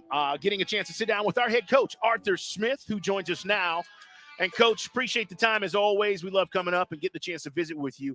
Last week, tough week. We had some issues on the field, and everybody's wondering, hey, Dukes and Bell, what's going on? So let's start there, Coach, with communication. And what are we doing to be better at that as we move forward? Because the clock management stuff that hurt us last week, obviously I know you guys work on these things, but it seemed like it creeped up its ugly head, and all of a sudden it was a part of the conversation last week. Sure, that's what happens when that stuff does come up, and it hurts you. And so, anytime you have an issue, I mean, sometimes things get covered up in a win, and it may not be there, but there may be a protection issue or maybe any issue. And your job is it's easy to say, hey, what happened? Like, it's kind of like, that can't happen. It's like, no, whatever, no blank. Yeah, there we go. Yeah. But you got to say why. So why did that happen? So, even in this young season, so you've had, like, just do the rough math for you, 360 plays. And they came up, we had a couple issues last week. They're all different why they happened. It's not an excuse. I mean, that's just the practical reality. So that's, then you got to say, all right, this is why it happened. Okay. Some of those things are, tough pill to swallow, but they did. And so how are you going to fix it? But, perspective, like I said, somebody asked me this earlier this morning. So let's just do about 1,000 snaps. You hope you have 1,100 in the regular season. Let's just say 1,000, 2,000, right? 2,360. And we've had 3 issues. So I'm not great at math, but that's not many. But the problem was they did happen. And they happened at a critical moment. And all 3 of them were different. So it hasn't been an issue. We can't let it become a thing. And we have fixed it, and we understand why it happened. And you have mechanisms to hurry things up. It didn't get done. And you learn a painful lesson. And, in a game that you feel like I said this earlier too, you can do 90% right in the NFL, but you turn the ball over 3 times, you give up an explosive punt, it's hard to overcome. On top of whatever happened at the end down in the red zone, you're just overcoming a lot. So it's a painful lessons, and we got to do something about it. Thankfully, we're not dead. And we got a big divisional game right now to try to play for first place in the early part of the season. Right. Now that just makes it frustrating for the fans and for us. Sure. Because we know we're fans first. Sure. This team is the defense is obviously giving you the football back, 4 times in that second half. Aside from when they flip the field on the interception, that makes it frustrating. With a young quarterback. Here's the thing about frustrating. Here's what you got to understand. This team isn't about 3 different entities. Part of the reason we play defense, you hold the damn ball for 13 more minutes. Now we got to put more points on the board. Right. But let's not lose perspective in 3 phases now. We play 3 phases as a team, and part of your strategy is you got to get off the field on 3rd down. You got to stay on the field on offense, and we need to score more points. Stop having penalties in that fringe area, the self-inflicted wounds. You put 400 yards up, don't turn the ball over 3 times. You got to score more points. Right. And we've had, 2 of the last 2 games, we've had turnovers in the red zone. We've had a couple issues on the front. They've all been different. We don't have a lot of penalties, but the ones we've had, they hurt us. So the easy thing is the next step for us too. If you look at it, and this is when you have real dudes and a real staff, you look at it, we got to play in sync together. So you can have some good stats here and there, but the momentum. So if you're playing well on defense, you need to get momentum, and you need to play well on teams and offense, and vice versa. If you're playing well on offense, you need to get stops. And the problem is in the losses, we haven't played very complimentary. And that is the next step. But that's the thing. It's just, you can pick apart. It's like, are you affecting the quarterback? Yes, we've been affecting the quarterback. We got more sacks Sunday. They got home a lot, and which is good. You want them because they're negative plays. The ball never goes in the air. But that's the next step for us as a team. So get off this roller coaster and eliminate and get a little better details and start playing and sync together. The thing I was going to say, like, Ritter makes that beautiful touchdown pass to Pitts. That's what everybody wants to see. That's what you want to see, obviously. Because he's a young guy still learning his way in the NFL, does it compound things for him when it's the 40 second, the clock is running down and he's got to get to the line and then execute? Look, it's all more than the quarterback. There's a lot of logistics, and I gave you those numbers to understand that, like, there's certain things we do. A lot of different mechanisms. We won a lot of games playing really well situationally. We have. We didn't last week, right? And we played from behind. We got ourselves in a hole. Some things creeped up. Again, all of them are different, but it's not a crisis. It shouldn't happen. You got to fix it. But we've won some close games, working situations and not having to put our defense back out and letting Koo go kick it and go home. And so we just did it the week before. The problem was, I said, we put ourselves in a hole, and there are a couple of things logistically. And so when you're playing quarterback and you're trying to do a couple of things and you got to rearrange a guy, that clock's going. So again, that comes back to logistics and being cleaner. And we all got to do better. I said it all week. It's not on one person. And it certainly makes it hard to play quarterback when your eyes aren't looking up and you can't make your checks, because that's what the NFL is. And then, so that's kind of what happened. Coach Arthur Smith with us here, guys. It's Dukes and Bell. We're live at Flowery Branch. We will talk about Tampa Bay, which is a big game on Sunday, as we're trying to figure out and talk to Coach and get the answers that you guys have been asking us all week. Coach, I want to ask you about Des said today in his presser, and I thought it was very good of him to say what he said, talking about your conversation with him on the sidelines. And he said, I need to stay in the play. Mm-hmm. And I want you to explain to our listeners what he's saying, because he said, if I stay in the play, we probably make a play and we continue to drive the football. But I went outside the play. And I think that's, for him and you and football savants, we get this. But what does it mean for the average fan when he says that? Yeah, I think he goes back to this, right? There's some players, and every player is different. I mean, you have, rules and things you're trying to accomplish. And sometimes there's some really instinctive players, and there's sometimes you can overcoach somebody and you can take some away. So here, I'll just give you some history. The guy like Des, he is a good play extender. So sometimes those guys can get you out of the jam because they can run, and he's got feel to move the line of the field. So, for example, like you watch Patrick Mahomes, he's one of the best play extenders I've ever seen. So, again, there's only one of him, but there's other guys that are very instinctive in certain things. So, like, you don't want to sit there and make a guy a robot. And some of the things that I think sometimes early on, and Des knows that, you build the confines to let him play his instincts. But what he was talking about in that situation is, he thought he saw something and he wanted to make it. So what his intentions were, right? There's pressure coming, sees it open, he got baited into it. So that's what he's talking about. So those are growing pains, and they're all different. Very different than the one he had in Jacksonville. But he's honest about it. But you and him know that he should have went somewhere else with the football. Sure. Right. But that's him admitting it. And the thing I'll never do is I'm not going to go on record, because there is a trust factor. And like I said, if you have trust, like this game's hard to play. So the one thing we'll never do here is we're never going to blame people or, allow us to be a victim. You see too many palace politics happen. It's a way this thing's covered. And so if you got Des is a real dude. There's a lot of guys in this league that play that spot. It's hard. They're politicians. They're going to tell you what you want to hear. They go back there. They'll have their little PR guy or whatever friendly national guy, leak the story, and it's a drama all day. Right. And then the same thing with me. If I call a bad play, I'll tell them, hey, I shouldn't have called that. But you have to have that honest connection. Trust me, I'm not perfect. I know I'm not. And you learn lessons all the time. We try to be, but we're not. That goes back to real relationships and having real dudes in that locker room. It's our weekly visit with Arthur Smith, guys, live at Falcons headquarters. We're on Twitch, by the way, and YouTube. You can check it out. The conversation about the backup is always one that you don't want to go. It's a slippery slope. The London game might have been fans might have said, well, maybe that's where Arthur says, let Ritter look from the sideline, get Heineken there. Or do you just feel that's something you're not going to do because it creates just too much of a controversy? Look, people have different philosophies. I mean, you see some basketball coaches, they pull the point guard off of one turnover, right? The guy takes a bad shot, whatever. We're not trying to have the old, look around the shoulder of Mother May I. And you got to make you don't want guys to play that way. But there is a fine line. Everything that goes to everybody, whether it's the left tackle or the receiver or the corner or whatever. And I understand the quarterback thing. He's played 10 games. He's a young player. He's playing a lot of snaps. He's made a lot of good plays. If you go back and look at that game, the problem is those critical errors are going to they are. That's what it is. We know what we all signed up for. Right? And you lose a game and they're going to get magnified 1,000x. So there is progress. If there's not progress and there's things that can happen, I don't care in any position. You got to go, be objective and fix it. But we're not into that point of this drama. And for whatever reason, maybe because he wasn't hyped, he maybe didn't have the right PR person. There's some brutal quarterback play with some guys that have been a lot more invested in a lot, higher draft capital. So, he's 5-5. Our objective is to win games. I think he's in a stable place, and we're going to find out. There's a big game for us, and we'll keep going. But, at any position, you're not going to just die on a hill that's going to hurt the team. But Des is doing a lot of good things. There's a lot of things that we all can do better, but that's a little perspective. I think our audience and Falcon fans hear you. You're very, even keel, right? You never come in here, and you're not too high, you're not too low.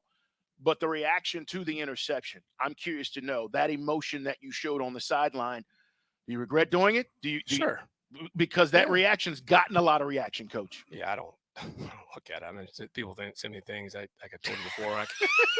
It may take me about 2 days after we lose, but this is an emotional game. Nobody likes being a meme. And I think fans go, wait a minute, Arthur, is he this emotional, or that was not just really. a reaction? I mean, yeah, and, I could do better than that, and you have to acknowledge that. Like you try to, I don't need to do that, and I mean, it's like last year. I mean, I got mad after Matt Collins thing got overturned. Like, there's no reason to get that pissed. And I get in trouble for saying no. You can say it. Say it. All right, so. I don't know what you get fined for on the radio, so I don't want to get you guys in trouble. All right. You don't need to do that, but that's part of we know you work on, you need to, and you don't want to call plays emotional. You want to manage a game emotional. You got to be thinking in it. Again, 90% is good. Yeah, I think that's BS on my part. And just because, you don't know the whole story, and now I'm reacting like an emotional, somebody that's not in the fight. And, even at that angle, you think you know what happened, and you're just frustrated because of the situation. You're saying, all right, worst case scenario, even if we took a sack there, we're going to kick a field goal just because of where we were. You're not going to go for it in that situation on 4th and 7 or longer. All right, kick a field goal, now touchdown wins it, or, you're going to play for the win, getting the ball back. And so a lot of things. I mean, the meme stuff, I mean, on a lighter note, I promise you that maybe it's being an old lineman, maybe it's being 1 of 10. I got a lot of friends and family. They send me funny stuff, good and bad. Again, if you can't laugh at yourself, you're nobody I want to go drink a Hey Man beer with. I can tell you that. That's my Nice. man. My Always man. Appreciate the product placement. Coach Arthur Smith's with us, guys, live at Falcons HQ as an offensive lineman. And your calling card from your time in Tennessee to now is you want to run the football. Last year, this team obviously had a 1,000-yard rush without you. Is it just something that everyone's going to be trying to take the run away, or is there things we can do to be still more effective in the run game so you maintain that balance? I know you want to have. Sure. You don't want him throwing 40 times a game. It just depends. I think where you want to get to, I would say this, a game where, right, you don't hit a couple big runs early, but the way we're built and the way, I mean, again, every game's going to tell a different story, but being balanced also helps your protection, because it's not just throwing the ball, it's how are you throwing it? What are you doing? Are you doing off actions? You're doing off keepers? You're doing off drop back? Because I know this, if you sit back there and drop back 45 times in this league, you're going to take a lot of hits, and there's going to be more interceptions because you're a sitting duck sitting right in the middle of the pocket. So each pass attempt is a different story, but the way that those games go, we feel like we can wear people down. So even if it's not working early, I mean, we're not going to be stubborn, but there's also things too, to be a really, we're trying to work, and we've invested a lot, and that's why it's going to be different year over year. But when we want to be a complete offense and we want to get to the top, we got to be able to beat you in a lot of different ways. And so I think what you're seeing, it's kind of like you're coming out here, every game's like an earnings report. We've done a lot of investments, right? So, right. There is progress being made. We're trying to be the best offense and be more explosive and be the best offense in the league and be, try to go win a title. That's what our job is. Coach, and it was like last week, the run game in the second half. We started running the football better in the second half. Right. We didn't go away from it. It just was like, where is the run game? Before we let you go, Coach Arthur Smith, Tampa, big game this weekend. Huge game. What do you see? We're familiar with these guys. I just looked. Vita Vea's got 3.5 sacks. Their big boys up front are playing well. Their linebackers are playing well. Yeah. What are we doing, Coach? Yeah, obviously familiar with them. Haven't changed schemes. A little bit of roster, trying to get a little bit younger spots. Just to look the way they drafted. Got a lot of respect for Todd Bowles. Does a good job. The middle of their defense is stout. We know that. Again, every year there's a different turnover, but philosophically, defensively, special teams, pretty similar. Some younger, certain spots. And then offensively, they've made a wholesale schematic change. Even the way they're running the football. Baker's in there. I think he's fit well with Dave Canales. We know Mike Evans is still a problem. Godwin. Worst is as good a tackle as anybody in the league. Not having Jensen in there, it changes even the way that they're running it. But they're work in progress. They haven't given up on their run either, as they're trying to change schemes and it's starting to show off. So it'll be a good challenge. It's a great divisional game, and like I said, they're 3-2. Right, they got the win over New Orleans. We're 3-3. We got the win over Carolina. It's a big game for early part of the season. And that's what it's all like, water torture here with Coach Smith. Obviously, Drake London's looking good. They're in a rhythm. With the Van Jefferson play, if that thing pops, holy cow, the roof would have blown off that stadium. I mean, is that just a matter of chemistry? Because it just literally was almost this close. You're talking about not taking people's initiative away. There's a fine line. And so a lot of times on that kind of play, it's kind of a high-low. So if they had stepped up, that throw would have been different. And usually that's, 40-ish plus throw if they play it right. Ironically, 3 guys were even with Van, and he outran him. It was like the old, hey, if he's even, we're leaving. And he wanted to give it a guy, and I don't want to take that initiative away. There's time and place for it all, because the safer play would have been coming down to Drake, because Drake was wide open. It would have been about a 16-yard gain. I don't mind it. He threw that ball from the 37. We got to hit those, and we'll keep working them, but they're going to be a little bit different. But when you got a guy, Van can add an element, and Scotty got some speed, that can open up your offense. He threw the ball 62, 63 yards and missed him by a yard. We got to hit him. We know that. But that just adds another element to try to keep people, trying to play us different. Yeah, hell yeah, I wish he would have hit it. It would have blown the roof off. But we'll keep working. Message this week. We talked to Richie. He said, we got to get off the roller coaster. That's what he said. We got to make the climb. And we know that. And to get off this roller coaster, again, we got to close the gap. Like I said this before, you can do 90% well, make progress, but you don't want to be up and down. We got to take the next step. We got to play more in sync as a team. That's what our challenge is. And we got a little more detailed. And that's what our job is, to work and get this win Sunday. Let's go get a dub. Appreciate you, Coach. I appreciate y'all. That's Coach Arthur Smith, guys, here live at Flowery Branch. It's Dukes and Bell, Sports Radio 92.9 The Game. We're coming back. We'll talk more about what Coach had to say. Stay right there.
the chance to chop it up with Coach Arthur Smith as they prepare for the Tampa Bay Buccaneers. Listen, the rest of this week, we will emphasize that this is a big game, and they all know that. But at the end of the conversation, Mike, he said, we got to get off this roller coaster. Richie Grant came in here 30 minutes ago and said, we got to get off this roller coaster. String 2 or 3 together, man, maybe more. Hopefully more than 2 or 3. But that's obviously the message, right? We've been good, but not good enough to get off this roller coaster. And so part of the messaging this week. But overall, appreciate all the input. Guys hitting us up on social media talking about what Coach Art had to say about the Ritter situation and where he's at with that. We never got the real answer. And again, because the way he answered the question initially about like what goes on during those, he kind of said, look, 2 times it's happened all season, but yeah, it just happened at the most inopportune times about not getting the play in. So if it happens again, obviously we'll try to ask that question again next week. Hopefully it won't happen again. I also got the impression, and I was just talking to a couple listeners on the text line, we're not going to see Heineke. He would have to throw 3 picks on 3 consecutive throws. I mean, even then, I don't know. I just don't think you're going to see Heineke out there perhaps because of the smoke that brings, or just they believe in Ritter. And again, you've seen the good and the bad and literally the ugly. And I think you saw all 3 on Sunday. Yeah, and I've been saying this, guys, the commitment to Ritter is beyond when you make these kind of commitments. And listen, nothing is set in stone. You still, to his point, everybody gets evaluated week to week. And if he continues to make mistakes that are costing you games, at some point you have to look at that. But I think, Mike, when you make this commitment to a quarterback, and you say, we want to see if he can be our guy, you have to make a full commitment. You can't be half into a relationship. You're either all in or you're not. And I think in sports, for us, we all go, well, if this guy's not working, he needs to be benched. And I think he said this. Well, point guard, and I thought that was a good analogy. Coach pulls him after he misses a layup or he misses one shot. You've got to live with that. And then at some point through the season, Mike, you come to a realization. He can be the guy or he can't be. But at that point, then I still don't know if we know. Maybe they know, but I don't know if we know with what we've seen, because he is right. He's had some really good plays, but he's had some really bad plays as well. But again, and I guess we'll get to it next week. We didn't have a chance to get the question out this week about, how many games are you prepared to lose because your quarterback's turnovers, which I don't want to upset the guy because that takes it in another direction, but that's part of it. I mean, because if you're going to continue to ride with this guy and he's going to continue to make these mistakes and not show improvement. Now, what's improvement? Yeah, I'd love the 300 yards without the 3 picks. Yes. Drake London's getting involved. Pitts is involved more now, but unfortunately, there's just terrible mistakes. And again, I talked to Arch earlier in the week about it. I want to make sure was it his wide receiver supposed to do this or the route? No, it's just they're bad. All 3 are bad throws. So that's where you got to notice as a rookie or first year quarterback, however you want to quantify him. The corner is sitting on that route. That quadrant of the field you can't go to. But Ritter tried to go there, and that was the first pick. Well, again, it gets back to him saying today, and we'll play this at 5 o'clock for you, talking about the conversation he had with Art on the sidelines and saying, I went outside to play. That's an easy explanation, but what Mike is talking about is where he was supposed to go with the football and what he saw and what he thought he could do with the football were 2 different things, and then you cost us. You cost the team, yourself an interception, a turnover at a critical point in the game. So I get it. Franco says, fellas, I didn't feel like Art answered the operation question very well. I think when he said there's a lot that goes into it, I agree, Franco. I wish, we had more time to say, what does that entail? If you're telling me, hey, there's 10 steps that go into from the time we make the decision of, hey, Ragone's in my ear, we're talking about what we're seeing, here's what we're going to go with. We get the call into Ritter. Ritter translates that in the huddle. They break the huddle. Now the defense is showing their formation. Hey, he's got to make adjustments. I'm just going through this with you guys. Give us all of that and tell us at what point, does the mistake happen? And I don't think he did that today. Now, we did at least agree that, you can't get the ball to a guy who's still learning his way in the NFL with less than 5 seconds on the clock. But that goes back to they've got to tighten that up. And I can't imagine if that shows up, rears its ugly head anymore this season, I think a lot of fans are going to have some major problems with this whole process. No, I totally agree. And some of this with the quarterback is also maybe questions for Terry Fontenot is that you've earmarked Ritter as the guy and you're going to ride and die with him. Which gets us back to the Heineke question. At what point would you ever consider? Because the division is up for grabs, bro. We can't give away games like we did against DC. That can't happen. That is why this weekend is a big deal. We're going to come back. We'll let you hear from Desmond Ridder talking about overthinking that second interception last week, explaining the conversation with Coach Art, and also the importance of getting to the line of scrimmage as soon as you possibly can. You'll hear all of that and much more. Falcon Report is next. We're live at Flowery Branch on Sports Radio 92.9 The Game.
Right. To an Atlanta sports fan. Get the latest here first. It's about us.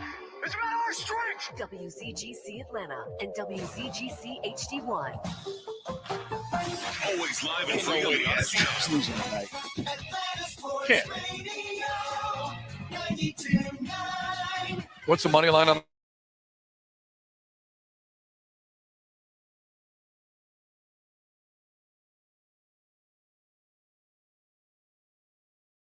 Report. Guns it. Caught. Touchdown Atlanta in the end zone. They took two and eight. Touchdown. You shall not pass. The 5 o'clock Falcons report. Oh, my heavens. On Dukes and Bell. Yeah. We are Dukes and Bell. We start off every day and every hour by saying, "Hey, man." We are live at Flowery Branch. We had a chance to talk with Coach Arthur Smith. We talked to our man Richie Grant as well. And if you're just joining us, a couple of things that stood out for Mike and I in the interview.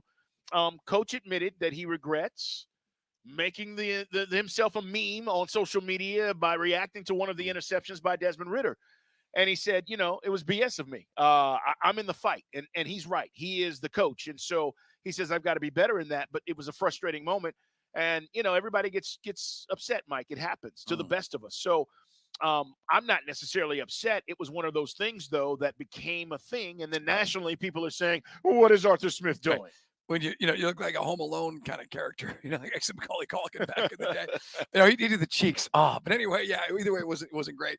There it is. Yeah, we've seen it. Yes. But look, it's just tough because you feel like with competent quarterback play, check that consistent quarterback play, because Ridder's been both competent and incompetent. If we're honest, he's been, as we said, the good, the bad, the ugly. Let's break. But you just feel like solid quarterback play. Don't turn it over. You're going to win these games. You're going to kick 2 field goals and won this game. The only thing you couldn't do is do what he did. So, but they're riding and dying with him, which I got to be honest, as a Falcon fan, a little frustrated with. I'd like to think there's got to be some kind of line in the sand where you say the experiment is a fail, or he needs 2 full seasons. He's not a first-round pick. First-round picks get 3 seasons, not third-rounders. Let's hear from Desmond Ridder, guys, because he spoke to the media today as well, and he was asked about that second interception. Now, remember, he threw 3. Right. They all came at critical times, but he said specifically about the second interception, he felt like he was overthinking it. His words, not mine. Let's listen. Yeah, just trying to do too much, trying to think, one step ahead. Obviously, as a quarterback, that's obviously what you try to do all the time, but sometimes that just gets you in trouble. Instead of just playing what they give you, play what they see, like I say all the time. Sometimes I just I just take what the defense gives me. And a lot of times, that's going to lead to success. And like I said, I just thought I saw something that it wasn't. It ended up being something that, it wasn't, and it ended wrong. Yeah. Sometimes he gives to the defense, too. Well, that's the thing, though, Mike. I mean, and again, you got to understand this, and these are no excuses. It's a hard position to play. It's the hardest thing to do in sports. This happens in a split second. I look, I see a DB, I see my receiver, I think he's open, I think I'm going to go there, and then, I didn't see that other dude, the ball's gone, and it's a pick. I mean, it happens that fast, but that doesn't mean he can't be better at it. It doesn't mean that he can't make better decisions. What about his explanation with the conversation with Coach? For those of you who didn't see it Sunday, Coach Art goes over. He's telling him, hey, you can't do that. And Desmond Ridder is just fussing back and saying, hey, here's what I saw. Here's how he defined what that conversation was about. Yeah, it was one of those things where, that was one where I didn't play within the play. We talked about it all week, probably shouldn't have thrown that route. You go back, I thought they were going to give me something different, drop out with where Drake was and CP, I think, into the boundary. And, you go back and Drake's wide open. And, all week we were just playing that concept. I thought I was getting something else, play the other concept. It turns into a pick. All he came over and said was just, hey, play the play. And I was just like, I've told you guys this too, where I would get in trouble is, one, either trying to do too much, or 2, trying to do too much mentally and play outside of the play. Thinking that we're getting something that we're not, whether if I just stayed inside the play, we would have had a completion to Drake, probably still running, scoring, probably doing the dirty bird or something. But, it's just, we were just going back and forth, just letting each other know. And I'm just letting them know, hey, I know I got to stay inside the play. That's just what he was reassuring as well. Okay. Stay inside the play. Yeah. If you can get 7 yards on this play, take the 7. Don't try to take the 15 because you're thinking you can make something more of what it is. Right. And you don't. And then you make the mistake. And now you got the coach fussing at you. And he's saying, hey, I totally get it and I understand it. But Coach just said to us, Mike, it's Dukes and Bell at Sports Radio 92.9 The Game. You don't want to make guys robotic. I do not want to call a play and say, if this is not there, you don't do anything else. You can't do that because now you're limiting me, and now I feel squeezed. So there is a line, guys, where you say, hey, here's the play. We should get 7 yards over here. But also, if you see something else, I got to give you the freedom to do that. That's what he's trying to do with Dez, and Dez made a mistake. But again, locking on with some of his receivers, as we said, getting kind of locked on the left side of the field, the corner not be able to diagnose that the corner is sitting on that route. He's already got leverage on whatever you're trying to throw. Can't go there. Second, the second pick where, I give him a little bit of a pass because it was late. The play was so late getting into him that eventually he doesn't, for whatever reason, whether he was rushed to the line, he doesn't have the presence of mind to put some air on that throw instead of throwing it right to the defensive back. So, yeah, some of those are, schematic to your point about play within the play. And some are just, you got to just make better decisions, period. I know because you said real time, you got to be able to pop. The guy's there. You got options. You can throw it away, and we get a field goal out of this. Well, that was the key. I mean, the one in the end zone, that's the one that just hurt. That's the reaction one with Art, because you feel like, okay, nothing's working. I'm going to throw it out of the end zone, and we're going to get points out of this. And instead, you get absolutely nothing. Also, by the way, they said they do a lot of unscouted looks with Ritter in practice. This is from the assistant head coach, Jerry Gray, who works for the secondary, saying that it makes it harder on Ritter in practice. So he says, Gray says he's going to be a good football player. Trust me. That's cool to hear from a veteran coach like that. He's seen a lot. But when are we getting there? Unless, and this is maybe a conversation we said for Fontenot about, I don't think Falcon fans want to hear it's a developmental year for the quarterback when your team is so good in other areas. I just think all of these years, and again, maybe I don't want to be too practical here, guys. I'm emotionally invested. I'm financially invested as well. Trust me, okay? But I'm trying to be as practical as I possibly can. Whenever you start a season with a new quarterback, it is a learning year. It is a developmental year, whether we want to admit it or not. Whether they say it inside or outside of the building, that's just what it is. So I get it, Mike. The patience may be running thin for some people who say, hey, I want to see more in these games. He's got a chance to do something on Sunday. If you go down to Tampa, win on the road, play well, don't turn it over, we're going to have a shot to do something that we haven't done a lot, especially with Ritter, and that is win on the road. We've been great at home. We just haven't been great on the road. You guys know by now he lost his first home game since like 2015 when he was in high school, because obviously he won every game when he was playing for the Bearcats and, so far here in Atlanta. Jalen Hawkins got waived. We talked about that earlier in the show. Michael Rothstein had a little interesting point yesterday, our buddy from ESPN.com.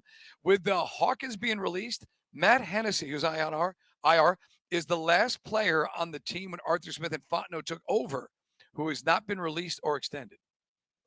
So some guys obviously have been extended who've been doing their job.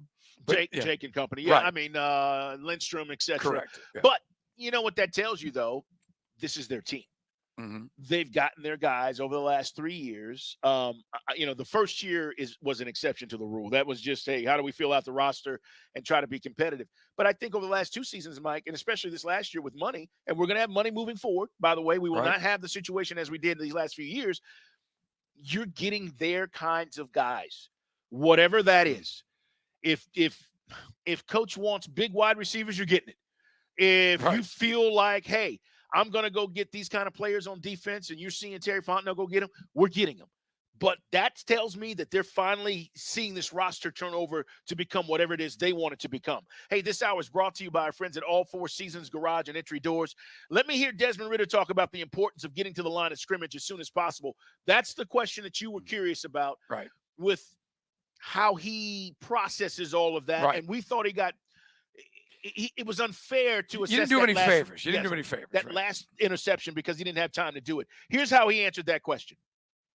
Yeah, I mean, it's tough playing a quarterback, and, not only are you playing against the defense, but then you start playing against that little clock up there. And for us as quarterbacks, it's hard when that clock starts bleeding down, getting to, 4-3, and you're getting the ball snapped. It just makes you speed things up a lot faster. And that's something that we don't want to do. So obviously, just trying to stay ahead of that clock. And, it just goes back to communication, making sure everyone's on the same page. Everyone knows where they're supposed to be, when they're supposed to be. And then, like I said earlier, just the details within those plays. So the details within those plays, I've got to be better at processing. But I do think that the coaching staff didn't do him any favors with that particular series. Yeah. Meanwhile, nobody injured today. The only guy that had the day off was just a veteran, Calais Campbell, celebrating his 100th sack. So, a day off of rest for him. Yeah. One thing noticeable in Tampa Bay, now it's not his throwing hand. We're going to talk to Rick Stroud, covers the Bucs on Friday. But Baker Mayfield's got some stuff on his left hand because apparently he took some big hits from the Lions in that game last week. So, again, not his throwing hand, but I hope it affects him, Mike. And they're saying that Mike Evans looks like he's going to play. Yeah, that's really – and by the way, trade deadline at the end of this month. Again, if you're Tampa, you're not trading him. But if you're Mike Evans, you want to get traded because you weren't able to get a long-term deal done there. And you're wondering what your future is going to be with the quarterback situation. I don't know if Baker is their long-term answer. So if you're Mike Evans, you're going, hey, I won a Super Bowl with Brady. I've been one of the best wide receivers. He's had one of the best starts to any NFL wide receiver career in the history of the game. I think it's 8 straight 1,000-yard seasons. Right. You want your money. And so I'm curious to see if they either move him or if he stays, Mike. But, yeah, he's not been a malcontent there. Lions took away the passing game. They took away everything from the Bucs. They won 26, but just 4 catches. They did target him, Baker Mayfield, 10 times last week, and they lost to the Lions for Mike Evans. All right, guys, want to hear from you, 404-726-0929. You can always hit us up. Find us on social media as well. He is Mike Bell, ATL, and I'm at Put 'em Up, C Dukes, and this radio show is Dukes and Bell 929. Follow the radio station at 929 The Game. We're coming back. Strong Arm Story of the Day is on the way. We're going to talk some college football as well at 5:40. We got a lot more to talk about and a lot more to get to. It's Dukes and Bell.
Okay.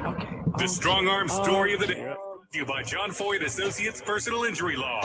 It's Dukes and Bell, Sports Radio 92.9 The Game. Some guys hitting us up saying, hey, enjoyed the interview with Coach Art. Some people saying, hey, I wish you would have said this a little bit more explanation. If this was an hour interview, we probably would have gotten a lot more. But, we usually sit down with Coach and we get him for 20, 25 minutes, Mike, and we try to fit in a lot, including last week, which was a terrible loss. And then we're trying to look ahead to this game on Sunday against Tampa Bay. Right. You mentioned this, Baker Mayfield, the injury, and we're going to let you hear coming up in our strong arm story of the day, Richie Grant, a little bit of what he had to say about facing Baker Mayfield. But you said this throwing thing. Tell me again what's going on with Baker. Yeah, so he's got something wrong with his hand. He must got bruised his left non-throwing hand. So it's kind of like what Travis is dealing with down at Florida State. It's his non-throwing hand, non-throwing arm. That guy's been like a pinata of late. But in the case of Baker Mayfield, the Lions kept squishing his hand. So other than, patting the football balance or just somebody taking a shot, perhaps we can, create some more pressure on the man. Well, get him out. Listen, the 5 sacks, okay, put it in perspective. We have 10 now. Ravens have 24. Steelers, TJ Watt, I'm just thinking out loud of guys and teams that have been getting after the quarterback. But from a team perspective, we're still way down on the list, man. We're not where I'd love to be in the 17, 18 range right now with the amount of games we've played. The point is, we can get more sacks on Baker Mayfield. Right. And that's the thing that a couple guys are asking us, ask Coach Art about getting another edge rusher. That's more for the general manager. That's more Fontenot's department. But I hear you. It's the one thing which, who's the best guy? Well, I mean, there's a lot of guys that are kind of like what we've got. There would be guys akin to a Bud Dupree. No knock on Calais Campbell, but they're just kind of guys that are just, veteran guys. The guy you'd want to get, and you'd have to make the commitment to him long term, is Donnell Hunter. Yeah. Because then you got an elite that's an elite pass rusher. He leads the league. That's the dude. That's the guy and that's the one guy the Vikings are not going to give up Cousins, apparently, but that's the one dude they've said they would shop because that's going to be the expensive piece. And we'll have the money to do it. No doubt. We would if you wanted to do that and you felt like that was the piece that maybe put you over the top, especially on the defensive side. The thing I love about the defense. But that's going to cost you a second rounder. At least. Right. If not second and third. But I'm willing to do that because you're getting first-round talent. Correct. You're getting a difference maker. Hey, let's hear from Richie Grant. He stopped by Dukes and Bell today, and he talked about facing Baker Mayfield. Yeah, he going to move around back there. He going to get those guys some time. They want to get the ball out quick, but he'll take the deep shot as well. Man, we really just got to do our job. If we can hold enough time, I think our D-line do a pretty good job of, winning their one-on-ones. See how it goes. And that's what they do. I mean, yes, you want to get the sacks, you want to get the guys off the field. The only thing the defense gave up, as we said, was on the short field when they got the pick from Ritter, and they did that beautiful screenplay, which, by the way, 2 of their players were illegally downfield. Didn't call it, but you're there. But the defense has come back. And again, when I tell you that aside from that, that's the only touchdown they had. And they, 3 and out, 4 and out, whatever it was, but they had a bunch of flipping the field, getting the ball back for us, and the offense couldn't do anything. I got no beef with the defense, other than just what you pointed out. Yes, we don't like to see the quarterback get knocked to the ground every damn game. Every game. Let's hear Richie Grant talk about his teammate Jesse Bates and what he means to this defense. Man, Jesse, a hell of a player, man. I'm pretty sure you guys know that, like a hell of a player. Yeah. And one thing about him, he a good leader too. He got a lot of experience, and he up in that back end out with that. Like we kind of like a young vet group, you know what I mean? He kind of the oldest out of the most experienced. He done been in the Super Bowl, so he got so much wisdom to get us. But just the communication, like you talking about, he didn't see so much, you know what I mean? So he can kind of call out things and he'll analyze it, give us what he's seeing, and then we can do what we want with it, you know what I mean? But him being that leader, we all listen to what he's saying. We know he's gonna tell us the right stuff. Yeah, I think that is an element we kind of took for granted when we were all like, wow, we're going to pay Richie, not Richie, but Jesse, the highest contract for safety and free agent, and free agency. That is the part of this. I don't think we all knew the leadership aspect of what he was going to bring to this team. We knew he could play. We knew that. You don't spend that kind of money on a guy that can't. But, Mike, I think that's the one thing that stands out, at least for me, with everybody talking about Jesse and what he's done so far with this defense. And, we were saying going into this season, I said make or break year 4, Richie Grant. I want to see Arnold Epicadi pop. Richie Grant, as we mentioned, is 3rd in tackles, and the secondary's been playing great with Jeff Okudah, with AJ, certainly with AJ Terrell. Some of the younger guys we talked about, we haven't even really seen them on the field because the other guys so far are doing the job. Second, again, the defense is not the problem, man. It is not the problem on this team. It's Dukes and Bell, guys. Richie Grant, our safety, also said this about everybody buying in, and we were talking about why is this thing working? Why are we playing so well? Why are we getting off the field on third downs when we need to? It's something that we hadn't been accustomed to. Let's be honest. I mean, the last few years, it was kind of like, oh, this defense. How many times did we talk about how bad we thought the defense was, and it was the one thing we had to improve? They did that. Right. Here's Richie Grant.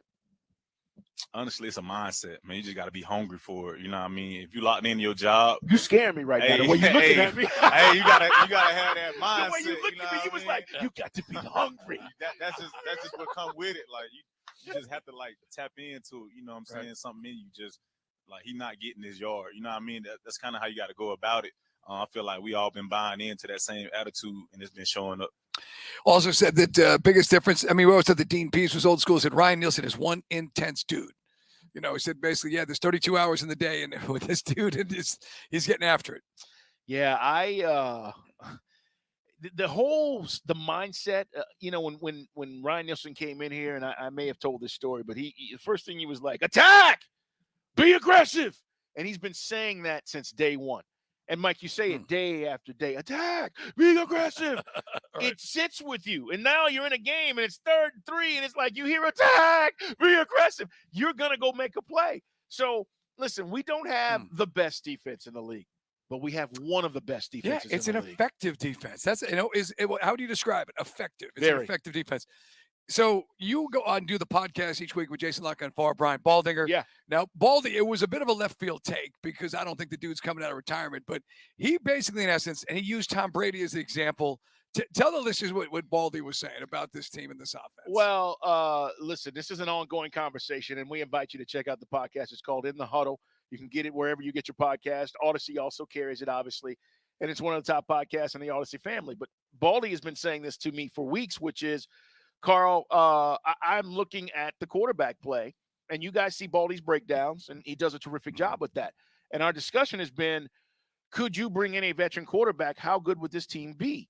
And it's not about anything else except if you brought in that caliber kind of player to this team currently as it's built, we might only have one loss. And that's his sentiment. That like he feels like the team is so good around everything else that is the one thing that is missing. So he's been talking about this, and I guess he went on another show and mentioned it, and he's mentioned it on our podcast. But I get it because people around the country, Mike, are looking from afar at this team, and they're going, man, the Falcons are in games. At times, the offense looks okay, but it's not great. But, man, the defense, you're holding teams to 17 points a game. What is going on? And so Baldy sees that, and Baldy's saying, Dukes, I'm telling you, if you guys were able to get this guy, and he mentions Tom Brady, that team is different. Well, this goes back to, the bigger picture. Some of these things, which is, more for the general manager.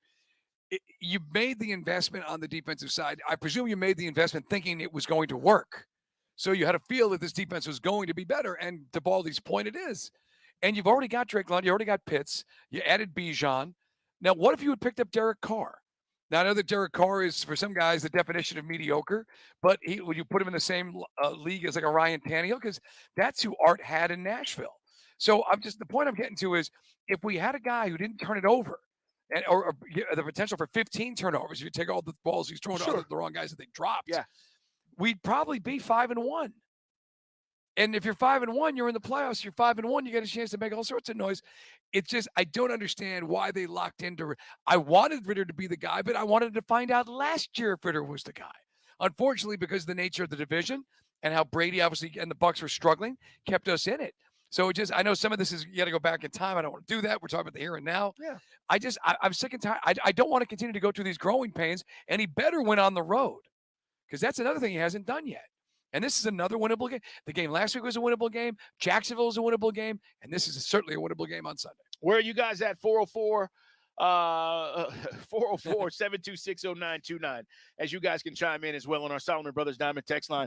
And it's a conversation. Listen, until we feel, and part of this is how comfortable you feel with your quarterback.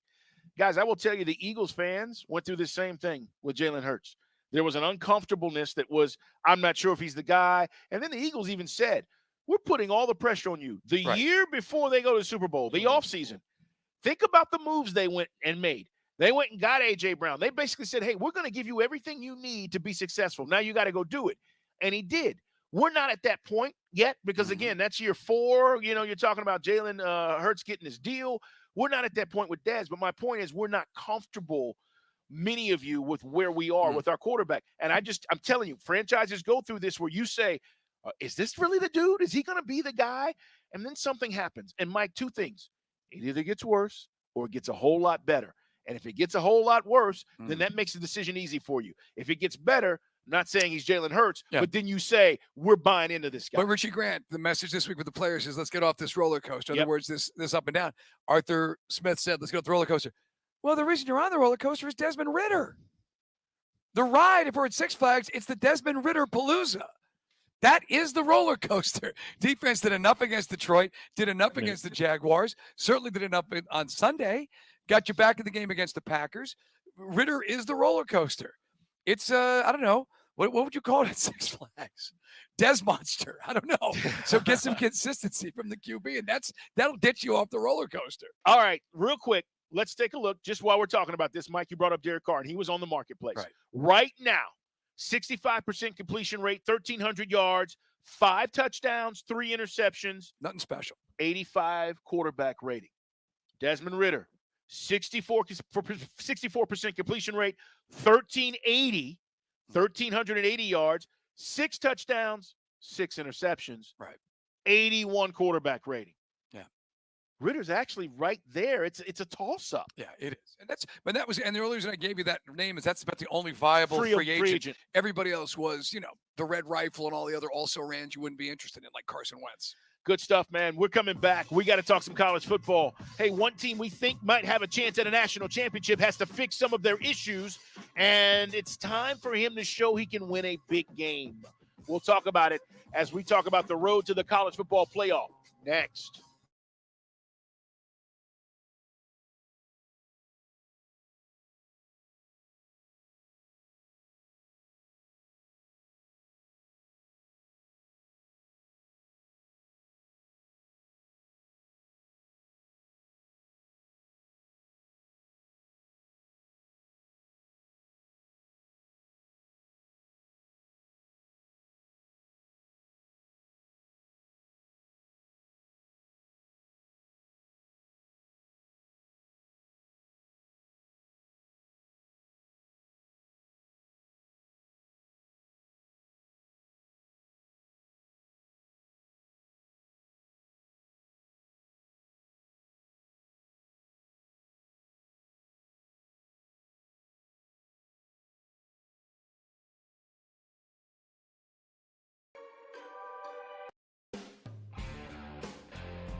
On Sports Radio 92.9 The Game.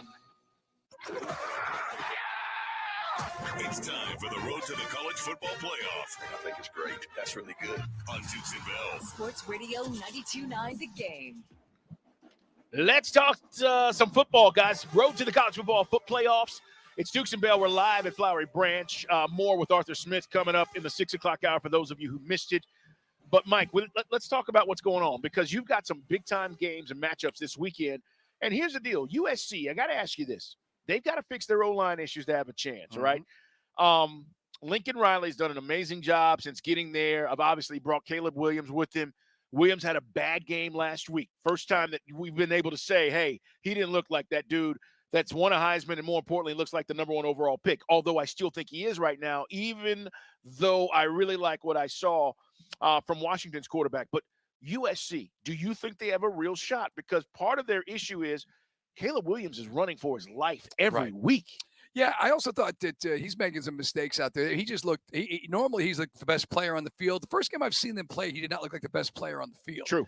You know, Notre Dame was making big-time plays, and then some of the stuff was I call it unforced errors. Yes, there was some pressure involved, but still, I thought that, there were plays to be made that he just, for some reason, he couldn't get there.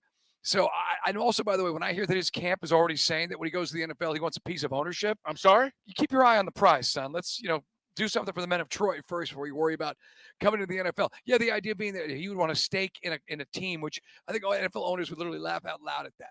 When has this become a thing? Correct. You get to be Tom Brady, then you get a piece of the action. Yeah, you got to win multiple Super Bowls. And even then, Tom Brady didn't get a part of the team. Hey, we just talked about this the day of it is the salary because the salary cap is going so far up.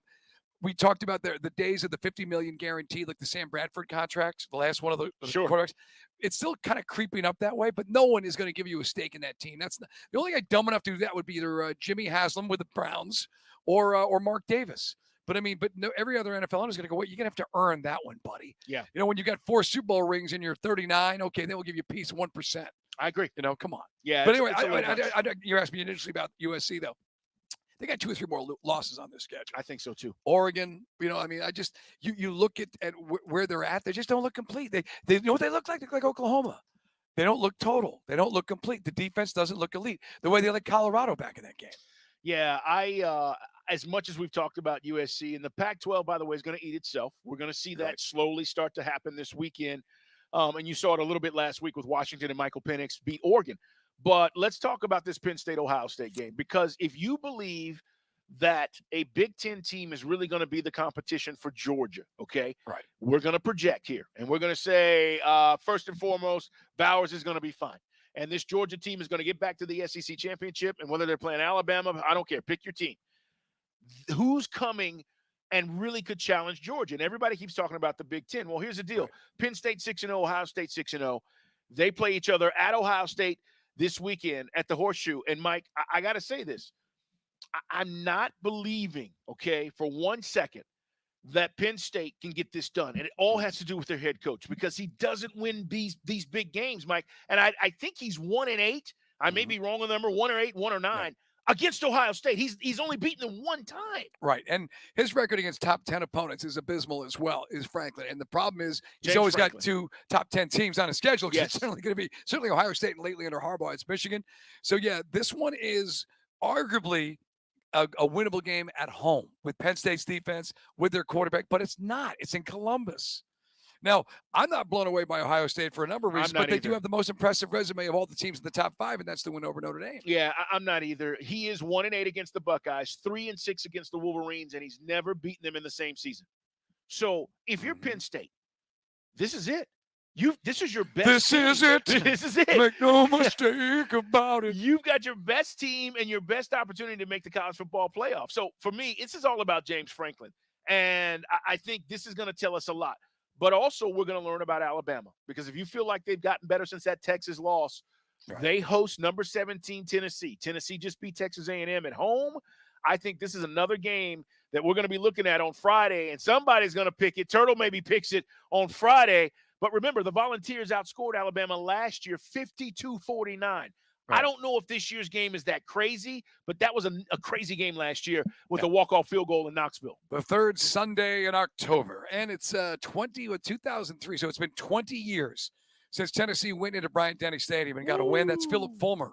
Before they ran him out of town, he had 4 more years after that. So, yeah, Tennessee does not win in Tuscaloosa. I could see Jalen Milroe throwing an interception, maybe a turnover, but he's still going to make more plays, I think. I think Alabama's going to win, so they're not going to cover. I do agree with that. We talked about Southern Cal, guys. They get, you talk about Southern Cal. This is the other part about their defense, real quick. They've given up more big plays. Right. Okay, so the offensive line is hurting. You've got the best player maybe in the country in Caleb Williams, but their defense, Mike, 36 runs of at least 10 yards. Yeah, that's explosive plays. Those are explosive plays. And they got Utah this week, and then I think it's Cal, and they got Washington and Oregon. So there's at least two. There's at least 2, maybe 3 losses in those next week. Well, the Utah's really good. They're 5-1. I mean, always physical. Yeah, right? I'm looking at that game and I'm going, man. By the way, guys, dogs are off this weekend. We know next weekend it'll be Florida, but these games will have impact as to the college football playoff picture. And remember, we're almost there. Once we get through October, Mike, we start getting the college football playoff rankings, which are the ones that matter, and that's going to set up how this may look as we head into December. By the way, Nittany Lions, we just talked about Penn State. They've won 11 straight games by 14-plus points and scored 30-plus points in 13 straight, but Ohio State's got a defense which is allowing the 3rd fewest points. Now, you could argue Ohio State hasn't played anybody. I agree. Except for Notre Dame, Indiana earlier, but they did go into South Bend and totally stymie a really dynamic Irish offense with great wide receivers. So this is where you said it. James Franklin, can you step up and win one of these things? The reason why I am leaning Penn State is because they have the most sacks in the country and the most in the conference at 27. Mike, they get sacks. They can get after Ohio State and force them into mistakes. I don't know if it happens, but this is how they've won early here, is getting after quarterback turnovers, Mike. Great field position. I think this is going to be one of the fun games to watch over the weekend. But if you think, hey, one of those Big Ten teams is probably going to be challenging Georgia, which one? Penn State, Michigan, or Ohio State? And remember, Michigan and Ohio State play Thanksgiving weekend. So that will figure itself out as well, even if Ohio State's able to beat Penn State this weekend. Interesting little factoid. Everyone craps on Coach Franklin. Ryan Day's record against top 10 opponents is nothing special either. Yeah, what is it? Is not good? I'm looking at it right now. Of course, those losses are coming to the college football playoffs. Oh, true. But and obviously last 2 to Michigan. He's, you don't want to be compared to John Cooper. That's like a death sentence in Columbus. That was the guy that always got owned by Michigan back in the day. 404-726-0929. That is our Solomon Brothers Diamond text line. I will say this. I want to see how the Horns react. Mike, they're playing Houston this weekend. Houston won on a last-second Hail Mary last week against, I think it was West Virginia.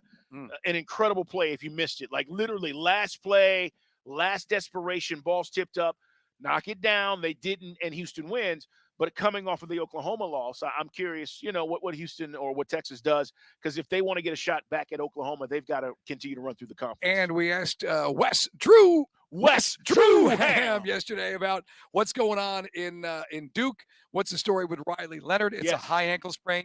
Those things take forever. He wouldn't commit to him playing. He would not say he's playing. And so I'm not sure what's going to happen, but I can tell you this.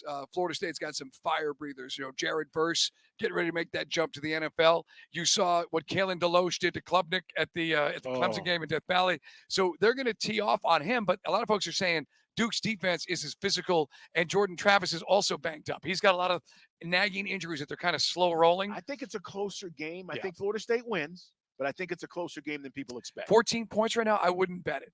I just think FSU's let inferior opponents kind of creep and stay in the game.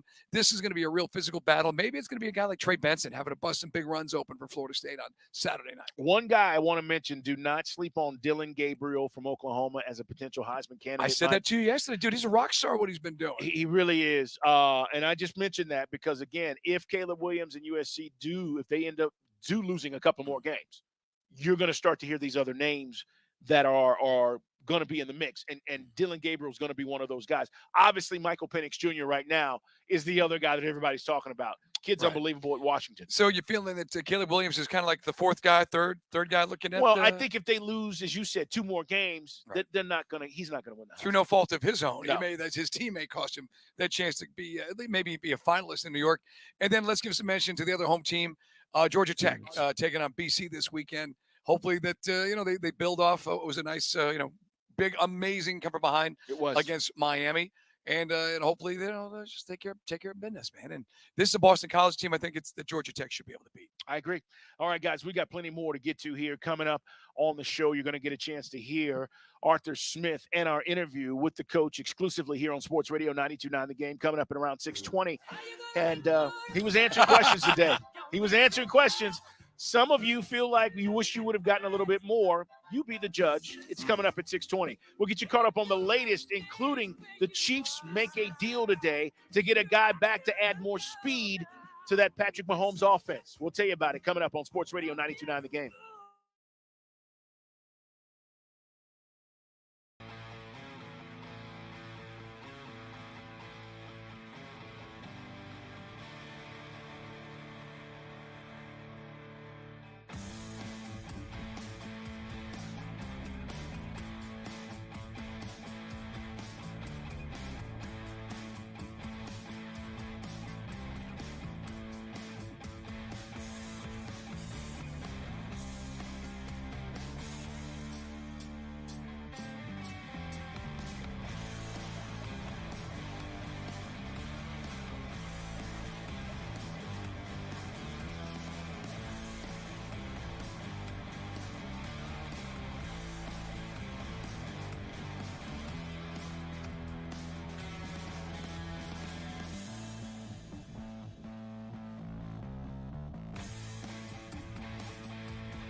I like that. It's 6 o'clock on Dukes and Bell, the #1 sports talk show in Atlanta Yes. for your ride home. You strong? They said, I'm strong if you strong. I So said, we strong. Brought to you by Finley Roofing. We've got you covered. Atlanta's most trusted and recommended roofer. Sports Radio 90. You're up. The Game. This hour brought to you by Northside Hospital. It is Dukes and Bell, guys, for a healthier future together. Look to Northside Hospital. We're live at Flowery Branch. Thanks to Whispers. He is Jason. He runs our cameras. A lot of you guys saying, hey, man, checking you guys out for the first time on YouTube today. Right. I appreciate the guys actually showing photos from Yeah. their office or studio or whatever they're doing. Good job, man. Appreciate you guys. Is this in 3D? No, but your faces. You know what I was watching today? I turned it on and I had to turn it off because I was like, I will get lost in this. Tropic Thunder, man. Dude, every time it's on. So I funny. mean, it's like a time to break some man's a national hero. Yeah, Robert Downey Jr., the balls to put that performance together, man. It's unbelievable, Yeah. but booty sweat. Anyways, Al Pacino. Let's talk about a couple of things that are going on. We're going to hear from Coach Arthur Smith coming up. I will let you hear Desmond Ridder talking about having to get to the line of scrimmage and getting the play in and all the stuff that went wrong on Sunday and how big this game is against Tampa on Sunday. But, Mike, we found out today Roger Goodell is getting an extension. He is going to be our NFL commissioner for at least the next 3 years. Yep. And, guys, you know, whether you feel some kind of way about Roger Goodell or not, just understand the owners are printing money. And because of it, Roger Goodell and his job security is stable. And so whether you like him, whether you think he does an adequate job, an okay job, a great job, Mike, he's going to be running the NFL at least for the next 3 years. Yeah, I know that some guys like me will go, what does he really do? Well, he draws fire from the owners. You know, there's been times, again, if I'm honest, it's been almost a decade since his latest biggest screw ups, which were the lack of consistency when it came to player discipline for off-field issues, going back to Ray Rice and things like that. Got to the point so much so that they even had to kind of supplant the commissioner by having their own little committee, right? And having some of the Players Association, or I should say the executives of the NFL, take over some of that.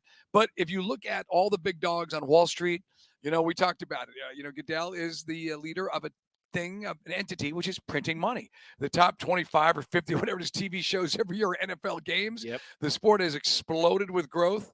And if it was Roger Goodell or somebody's idea to make a relationship up between Kelsey and Taylor Swift, good idea. Yeah. Because even that adds even more juice now to everything in the NFL. So the brand is as big as it's ever been, and he's on top. So he gets the raise. And they expanded the games overseas. Yeah, that's, again, the Germany thing's going to be huge. I think it's Chiefs, Dolphins, I want to say, or yeah. But anyway, there's huge, the big ones this year in Germany. All right. Also today, big trade in the NFL, and we talk about Mecole Hardman going back to the Chiefs, guys. And this was interesting because he signed a 1-year, $4 million deal, Mike, with the Jets this offseason. If you guys watch Hard Knocks, do you guys remember Xavier Gipson?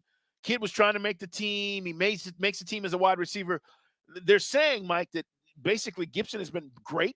Right. And it made Mecole Hardman expendable. Wow. So one of the reasons why he hadn't played a whole lot of snaps, I think he's played 28 offensive snaps this season.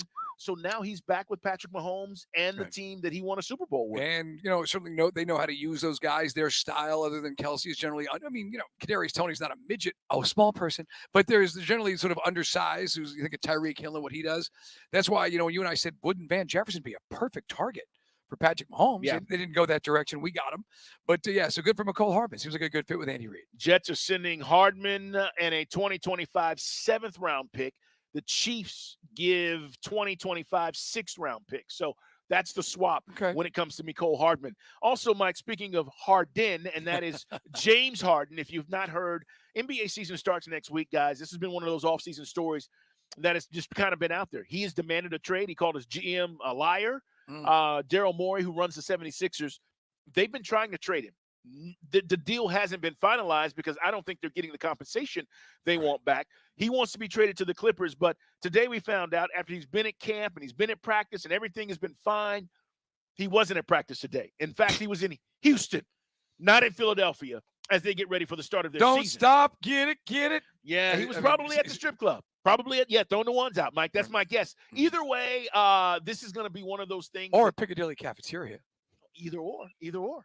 I think this is going to be one of those things. Now he becomes a distraction. I told Jason today when I walked in, I said, we've not heard anything, but hey, he's been at practice. He's been a model citizen. Right. Now you're going to become the story, and it's going to be a distraction. So they got to trade him, Mike. They're going to have to trade him. And like it's been out there, and I don't know Embiid's intentions. Can I say this?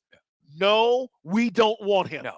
There's no reason for that. You have to. We don't want it. Whatever we have left in first-round picks, do we have any left? I would be going to Philadelphia. Eventually, we'll have to continue to restock this team. Well, DJ, you gave up 3 for the DJ.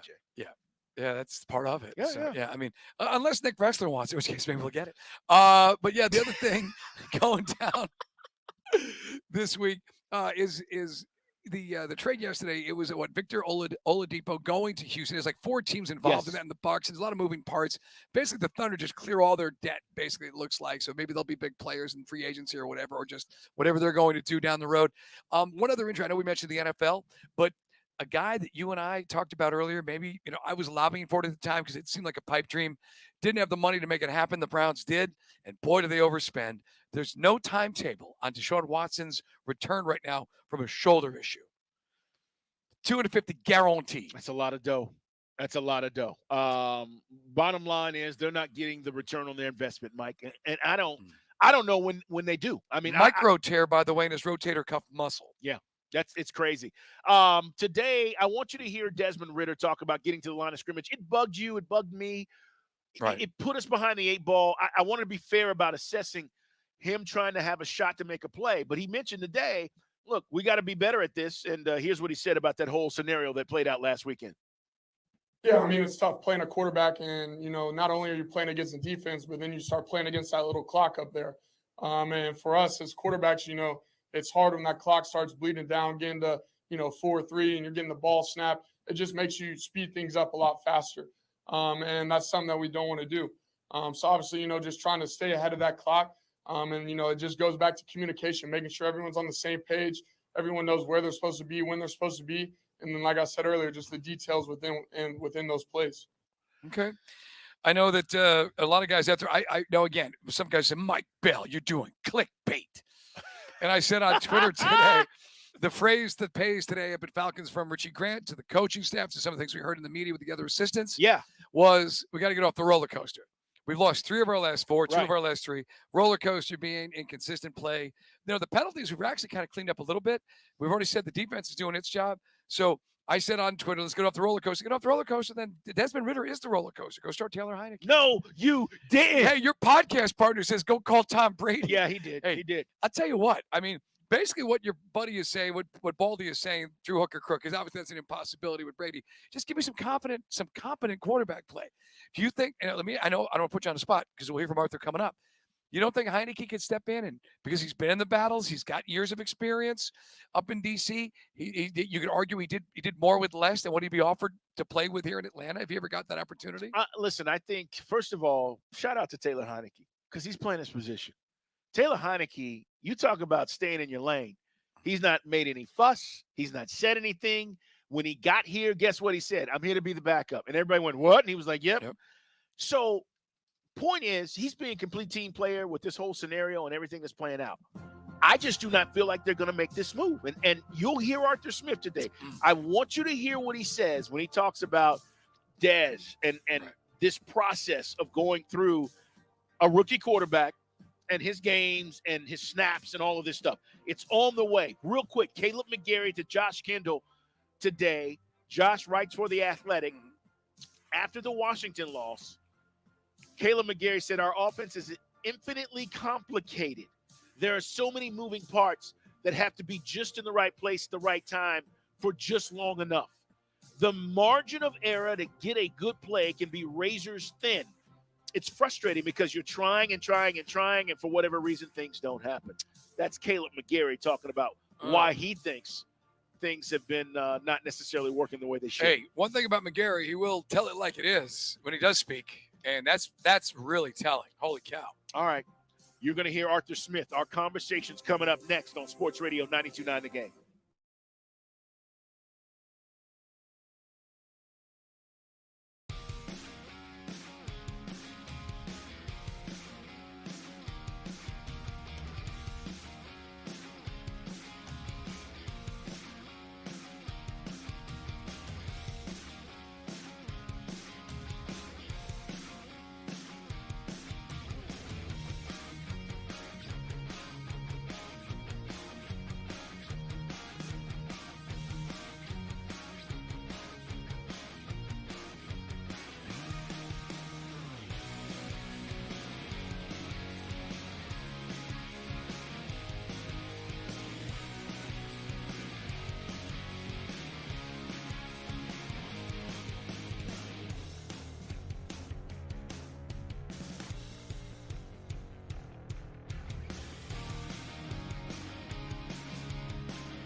MaximumCashHomeBuyers.com. Fair cash offers for as-is homes. Don't waste your time with repairs. Call 678-902-2000. We are live at Flowery Branch. It's Dukes and Bell Sports Radio 92.9 The Game. Getting a chance to sit down with our head coach, Arthur Smith, who joins us now. And, Coach, appreciate the time as always. We love coming up and getting the chance to visit with you. Last week, tough week. We had some issues on the field, and everybody's wondering, hey, Dukes and Bell, what's going on? So let's start there, Coach, with communication, and what are we doing to be better at that as we move forward? Because the clock management stuff that hurt us last week, obviously I know you guys work on these things, but it seemed like it creeped up its ugly head, and all of a sudden it was a part of the conversation last week. Sure, that's what happens when that stuff does come up, and it hurts you. And so, anytime you have an issue, I mean, sometimes things get covered up in a win, and it may not be there, but there may be a protection issue or maybe any issue.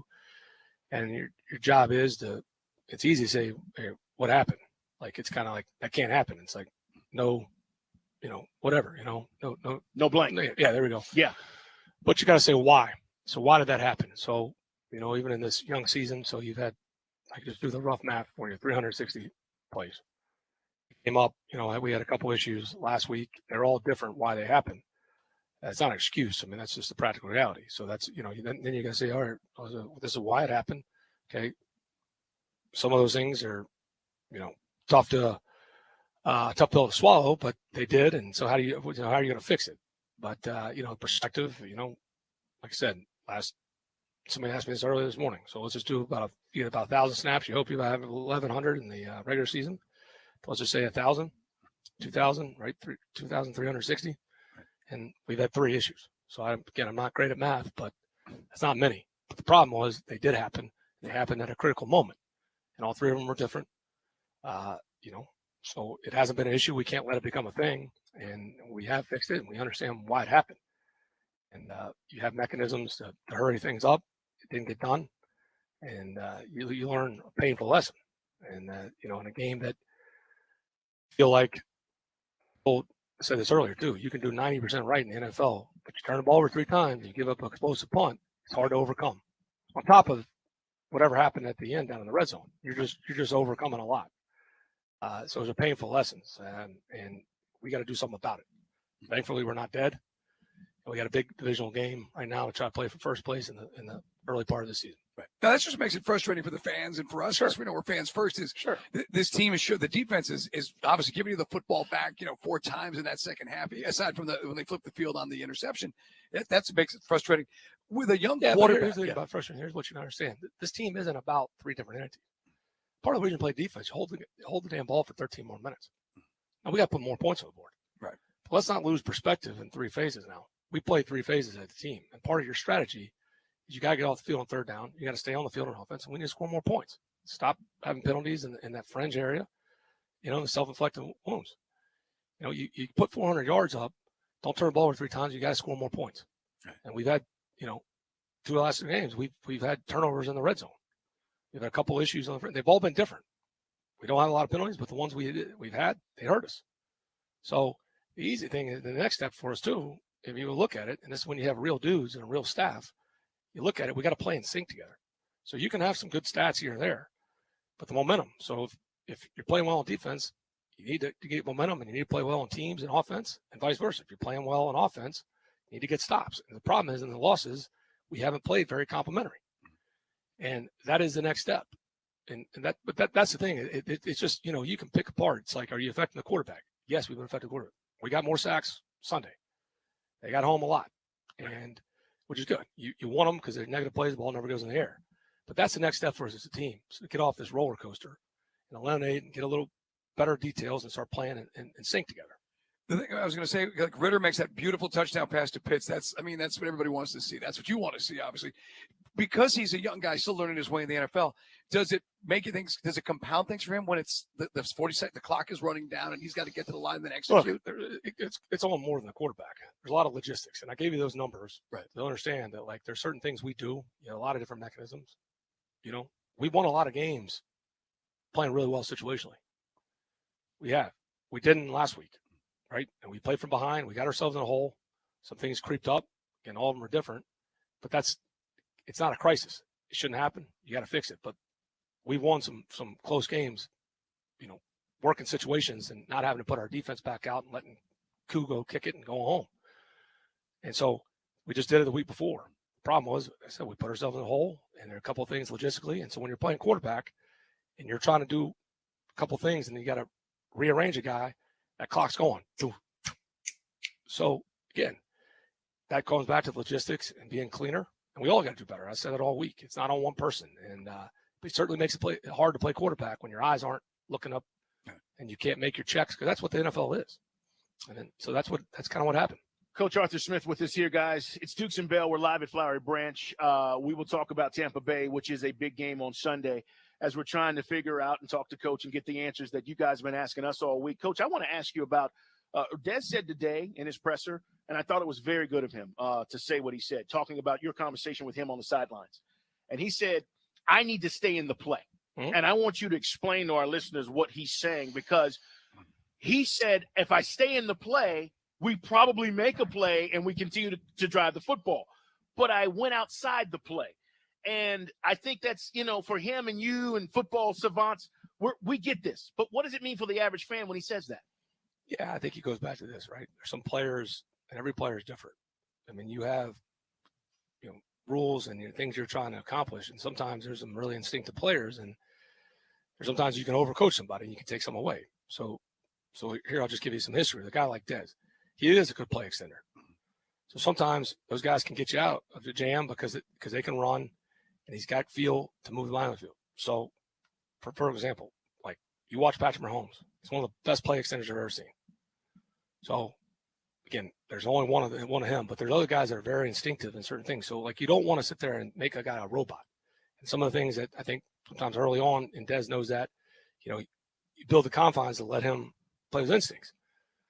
But what he was talking about in that situation is, he thought he saw something and he wanted to make it. So we know what his intentions were, right? There's pressure coming, sees it open, he got baited into it. So that's what he's talking about. So those are growing pains, and they're all different. Very different than the one he had in Jacksonville. But he's honest about it. But you and him know that he should have went somewhere else with the football. Sure. Right. But that's him admitting it. And the thing I'll never do is I'm not going to go on record, because there is a trust factor. And like I said, if you have trust, this game's hard to play. So the one thing we'll never do here is we're never going to blame people or, allow us to be a victim. You see too many palace politics happen. It's the way this thing's covered. And so if you got Des a real dude, because there's a lot of guys in this league that play that spot. It's hard. They're politicians. They're going to tell you what you want to hear. They go back there. They'll have their little PR guy or whatever friendly national guy, leak the story, and it's a drama all day. Right. And then the same thing with me. If I call a bad play, I'll tell them, hey, I shouldn't have called that. But you have to have that honest connection. Trust me, I'm not perfect. I know I'm not. And you learn lessons all the time. We try to be, but we're not. That goes back to real relationships and having real dudes in that locker room. It's our weekly visit with Arthur Smith, guys, live at Falcons headquarters. We're on Twitch, by the way, and YouTube. You can check it out. The conversation about the backup is always one that you don't want to go. It's a slippery slope. The London game might have been fans might have said, well, maybe that's where Arthur says, let Ritter look from the sideline, get Heineken there. Or do you just feel that's something you're not going to do because it creates just too much of a controversy? Look, people have different philosophies. I mean, you see some basketball coaches, they pull the point guard off of one turnover, right? The guy takes a bad shot, whatever. We're not trying to have the old, look around the shoulder of Mother May I. And you got to make you don't want guys to play that way. But there is a fine line. Everything that goes to everybody, whether it's the left tackle or the receiver or the corner or whatever. And I understand the quarterback thing. He's played 10 games. He's a young player. He's playing a lot of snaps. He's made a lot of good plays. If you go back and look at that game, the problem is those critical errors are going to they are. That's what it is. We know what we all signed up for. Right? And you lose a game, and they're going to get magnified 1,000x. So there is progress. If there's not progress and there's things that completely happen, I don't care in any position. You got to go, be objective and fix it. But we're not into that point of this drama. And for whatever reason, maybe because he wasn't hyped, he maybe didn't have the right PR person. There's some brutal. How much time left on this, Oren? A lot more invested in a lot. About 7 minutes. 7 minutes, Chris. So, it's 5-5. Our objective is to win games. I think he's in a stable way, and we're going to find out. This is a big game for us, and we'll keep going. But, at any position, you're not going to just die on a hill that's going to hurt the team. But Des is doing a lot of good things. There's a lot of things that we all can do better, but that's a little perspective. I think our audience and Falcon fans hear you. You're very even keel, right? You never come in here and you're not too high, you're not too low. But the reaction to the interception, I'm curious to know that emotion that you showed on the sideline. Do you regret doing it? Sure. Because that reaction's gotten a lot of reaction, Coach. Yeah, I don't look at it. I mean, people send me things like I told you before. It may take me about 2 days after we lose, but this is an emotional game. Nobody likes being a meme. And I think fans go, wait a minute, Arthur, is he this emotional, or that was just not really. a reaction? I mean, yeah, and, I could do better than that, and you have to acknowledge that. Like, you try to, I don't need to do that, and I mean, it's like last year. I mean, I got mad after Matt Collins thing got overturned. Like, there's no reason to get that pissed. Did I get in trouble for saying no? that? You say it. All right, so I don't know what you get fined for on the radio, so I don't want to get you guys in trouble. All right. You don't need to do that, but that's part of, like, we know you work on, you need to, and you don't want to call plays emotional. You want to manage a game emotional. You got to be thinking in it. Again, 90% is good. Yeah, I think that's BS on my part. And just because, you don't know the whole story, and now I'm reacting like an emotional, somebody that's not in the fight. And, even at that angle, you think you know what happened, and you're just frustrated because of the situation. You're saying, all right, worst case scenario, even if we took a sack there, we're going to kick a field goal just because of where we were. You're not going to go for it in that situation on 4th and 7 or longer. Right, kick a field goal, now touchdown wins it, or you're going to play for the win, getting the ball back, and so a lot of things. I mean, the meme stuff. I mean, on a lighter note, I promise you that maybe it's being an O lineman, maybe it's being a 1 of 10. I got a lot of friends and family; they send me funny stuff, good and bad. Again, if you can't laugh at yourself, you're nobody I want to go drink a Hey Man beer with. I can tell you that. That's my Nice. man. My man. Appreciate the product placement. Coach Arthur Smith's with us, guys, live at Falcons HQ as an offensive lineman. And your calling card from your time in Tennessee to now is you want to run the football. Last year, this team obviously had a 1,000-yard rush with Algier. Is it just something that everyone's going to be trying to take the run away, or is there things we can do to be still more effective in the run game so you maintain that balance? I know you want to have. You don't want him throwing 40 times a game. It just depends. I think where you want to get to, I would say this, a game where, right, you don't hit a couple big runs early, but the way we're built and the way, again, every game's going to tell a different story, but being balanced also helps your protection, because it's not just throwing the ball, it's how are you throwing it? What are you doing? Are you doing off actions? You're doing off keepers? You're doing off drop back?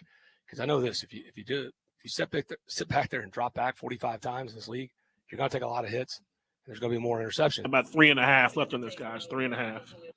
So each passing game is a different story, but the way that those games go, we feel like we can wear people down. So even if it's not working early, we're not going to be stubborn. But there's also things too. To be we're trying to work, and we invested a lot, and that's why it's going to be different year over year. But when we want to be a complete offense and we want to get to the top, we got to be able to beat you in a lot of different ways.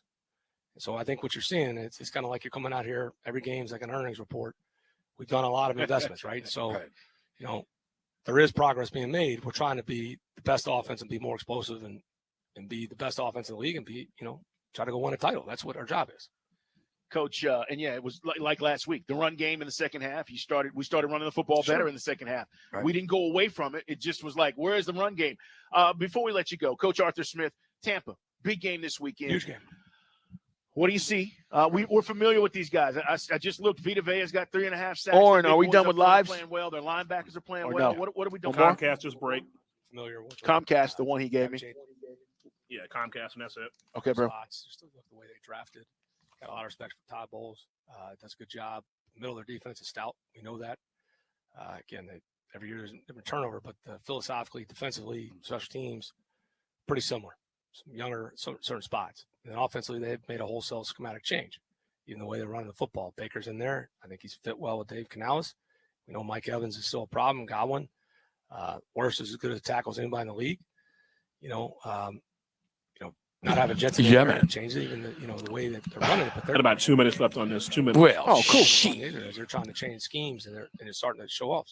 So it'll be a good challenge. It's a great divisional game, and like I said, they're 3-2. Right, they got the win over New Orleans. We're 3-3. We get the win over Carolina. It's a The big game for Chinese early place part we of like by our house And is that's what it's all closing. like. What's going water on in this torture here society? with Coach Smith. Obviously, Drake London's looking good. When Chinese restaurants start closing, then you better be worried. I know, that right? thing pops. Holy cow! Them things is like they supposed to be recession proof. Dude. It's a matter of chemistry because it just literally was almost this close. You're talking about not taking people's initiative away.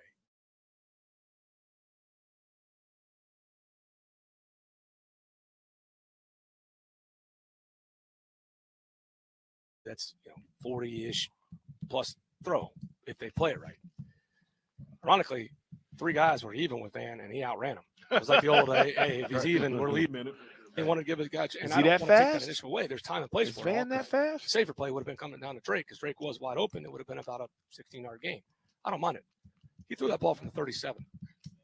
Yeah, we got to hit them. We'll keep working on it, but they're going to be a little bit different. When you got a guy Van can add an element, and Scotty got some speed that can open up your offense. Threw the ball 62, 63 yards and missed him by a yard. Missed mine. We got to hit him. We know that. But that just adds another element to try to keep people, trying to play us different. Yeah, hell yeah, I wish he would have hit it. It would have blown the roof off. But we'll keep working. Message this week. We talked 30. He said, we got to get off the roller coaster. That's what he said. We got to make the climb, and we know that. And to get off this roller coaster, again, we got to close the gap. Like I said this before, you can do 90. Excuse me. Well, make progress, but you don't want to be up and down. We got to take the next step. We got to play more in sync as a team. That's what our challenge is, and we got a little more detailed, and that's what our job is at work. Stand by and get this win Sunday. Let's go get a dub. Appreciate you, Coach. I appreciate y'all. That's Coach Arthur Smith, guys, here live at Flowery Branch. It's L Sports Radio 92.9 The Game. So what are you thinking? You heard from the coach. You now know what transpired between him and Des Ritter. He's talking about Des as a quarterback and his development. Right. Listen, I don't know what it's going to take to satisfy Falcon fans outside of wins. Well, as we said, everybody from your buddy Brian Baldinger to Dan Orlovsky on TV and every other analyst I've seen says you just need some competent quarterback play because this team has got a lot of good things going for it. Good defense, solid playmakers, and just one thing, we never got the specificity of as far as, how the timeline works for play calling, but just one thing that Josh Kendall had in his article in The Athletic. I know not everybody gets The Athletic, it's pay for play, but he basically was talking to Caleb McGarry. He says, quote, our offense is infinitely complicated. There are so many moving parts that have to be in just the right place at just the right time for just long enough. The margin for error to get a good play can be a razor's edge. Throw a rookie quarterback into that? Explains a lot. I'm not sure the coaching staff wants McGarry saying that, but there it is. Yeah, he did say that after the game. Hey, it's time for our last call, guys. Your chance to chime in at 404-726-0929. You just heard from the coach. Are you feeling more positive or pessimistic after hearing Coach Arthur Smith on the offensive struggles? 404-726-0929. It's simple. Either you are feeling more positive or you are feeling either more pessimistic than you were before. Want to hear from you. It is our last call on Dukes and Bell.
It's time for last call. One last call for alcohol. Your chance to chime in on the big of the day.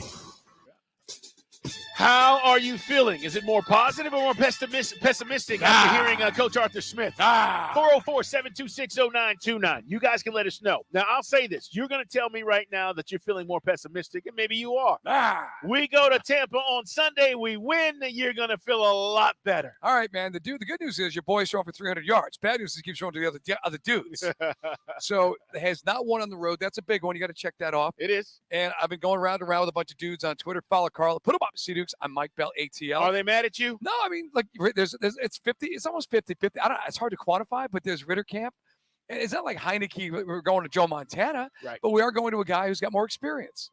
And based on the Caleb McGarry quote, that apparently you have got to MIT to. And I know Cincinnati has a good engineering program. Neil Armstrong taught there, but I mean, seriously, how complicated is this? Steve. And maybe you need a guy who's got a little more experience in the league. Oh, come on. Look at you. Your boy Ritter. Now you're projecting. I don't know if he can handle this playbook. He's fine. Well, again, if you're going to give him the playbook, apparently, once he gets the Da Vinci Code, and he's uncoded it, then it's 3, 2, 1. He's got to snap the ball. So a lot of moving parts. Steve on the South Side. Hey man, are you feeling more positive or pessimistic? Man, I don't know how I feel. I've been watching football for about 45 years. And sounds like Coach, he's looking at something that I ain't looking at. And he's looking at something about 50, 60,000 fans aren't looking at. His wagon took to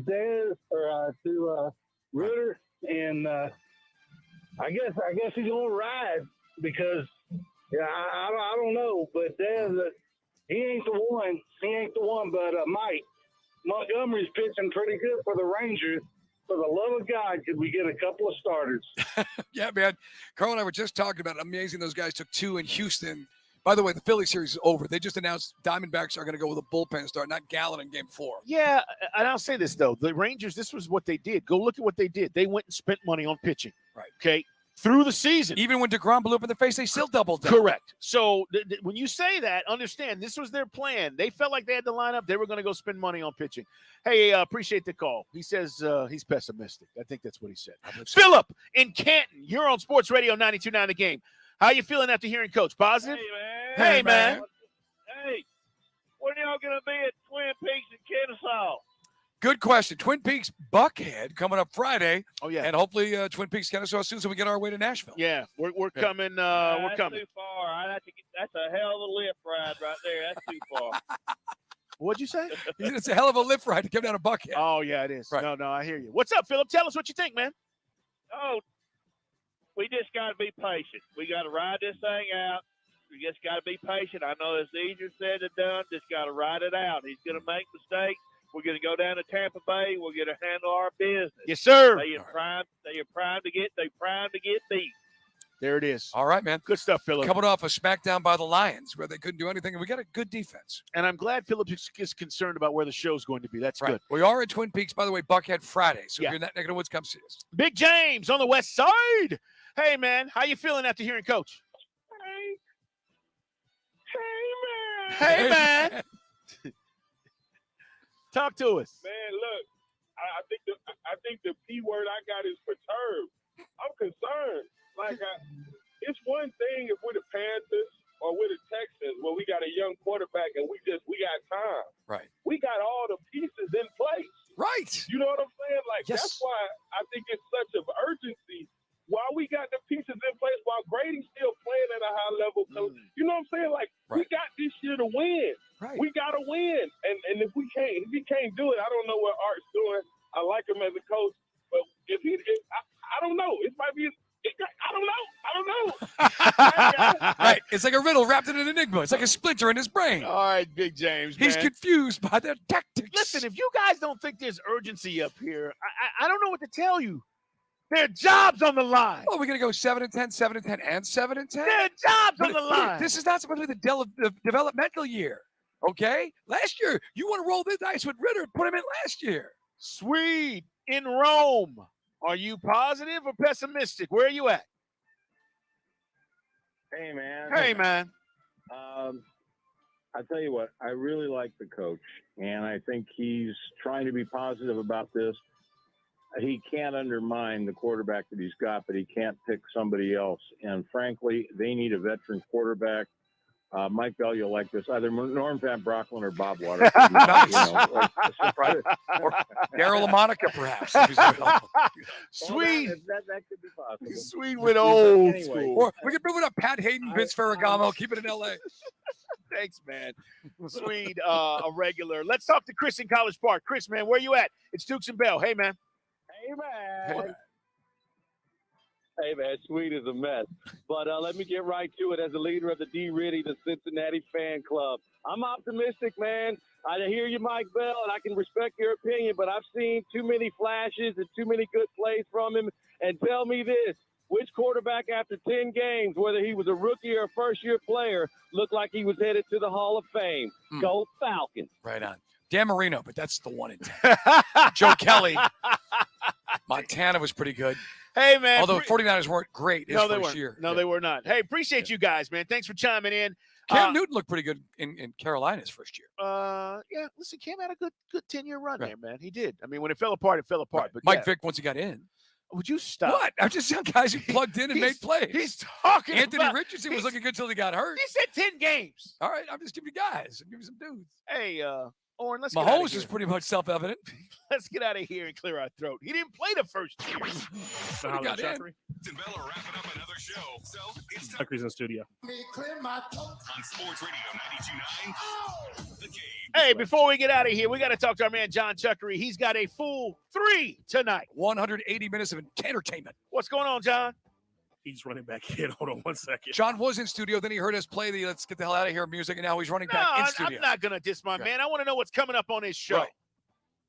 I want to know. Listen, we got the full 3 coming up. Yeah. We got Torrey McElhaney. We got Brad Rowland. We'll talk some Hawks. So we got a lot of stuff to get into. I mean, All right. back-to-back nights. I mean, I'm feeling, chipper. I'm feeling good. We got all kinds of things to get into here. So The sprint back to the studio, you're not lightheaded, right? You are okay?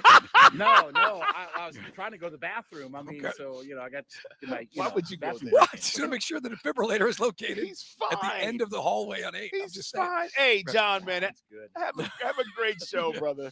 All Nah, right. Listen, I got one of those hover rounds. I'm good.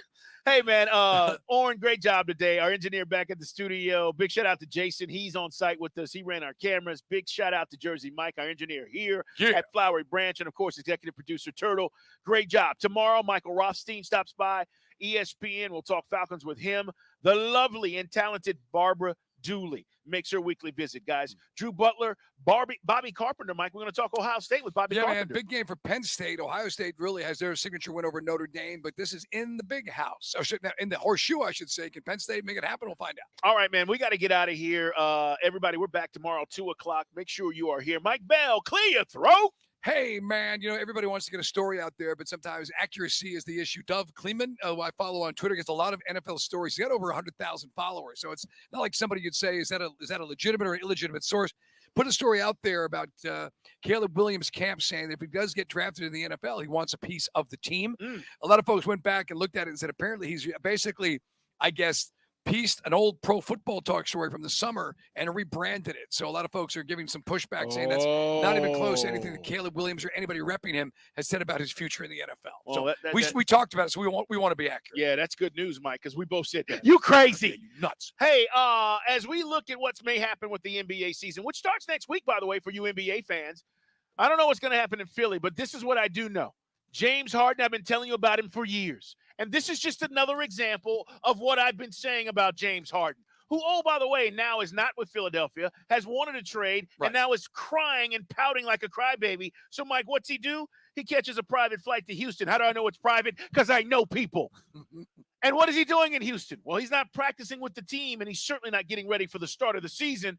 He's probably at one of the local, places where he goes. Yeah. I'm just saying, this guy is a cancer.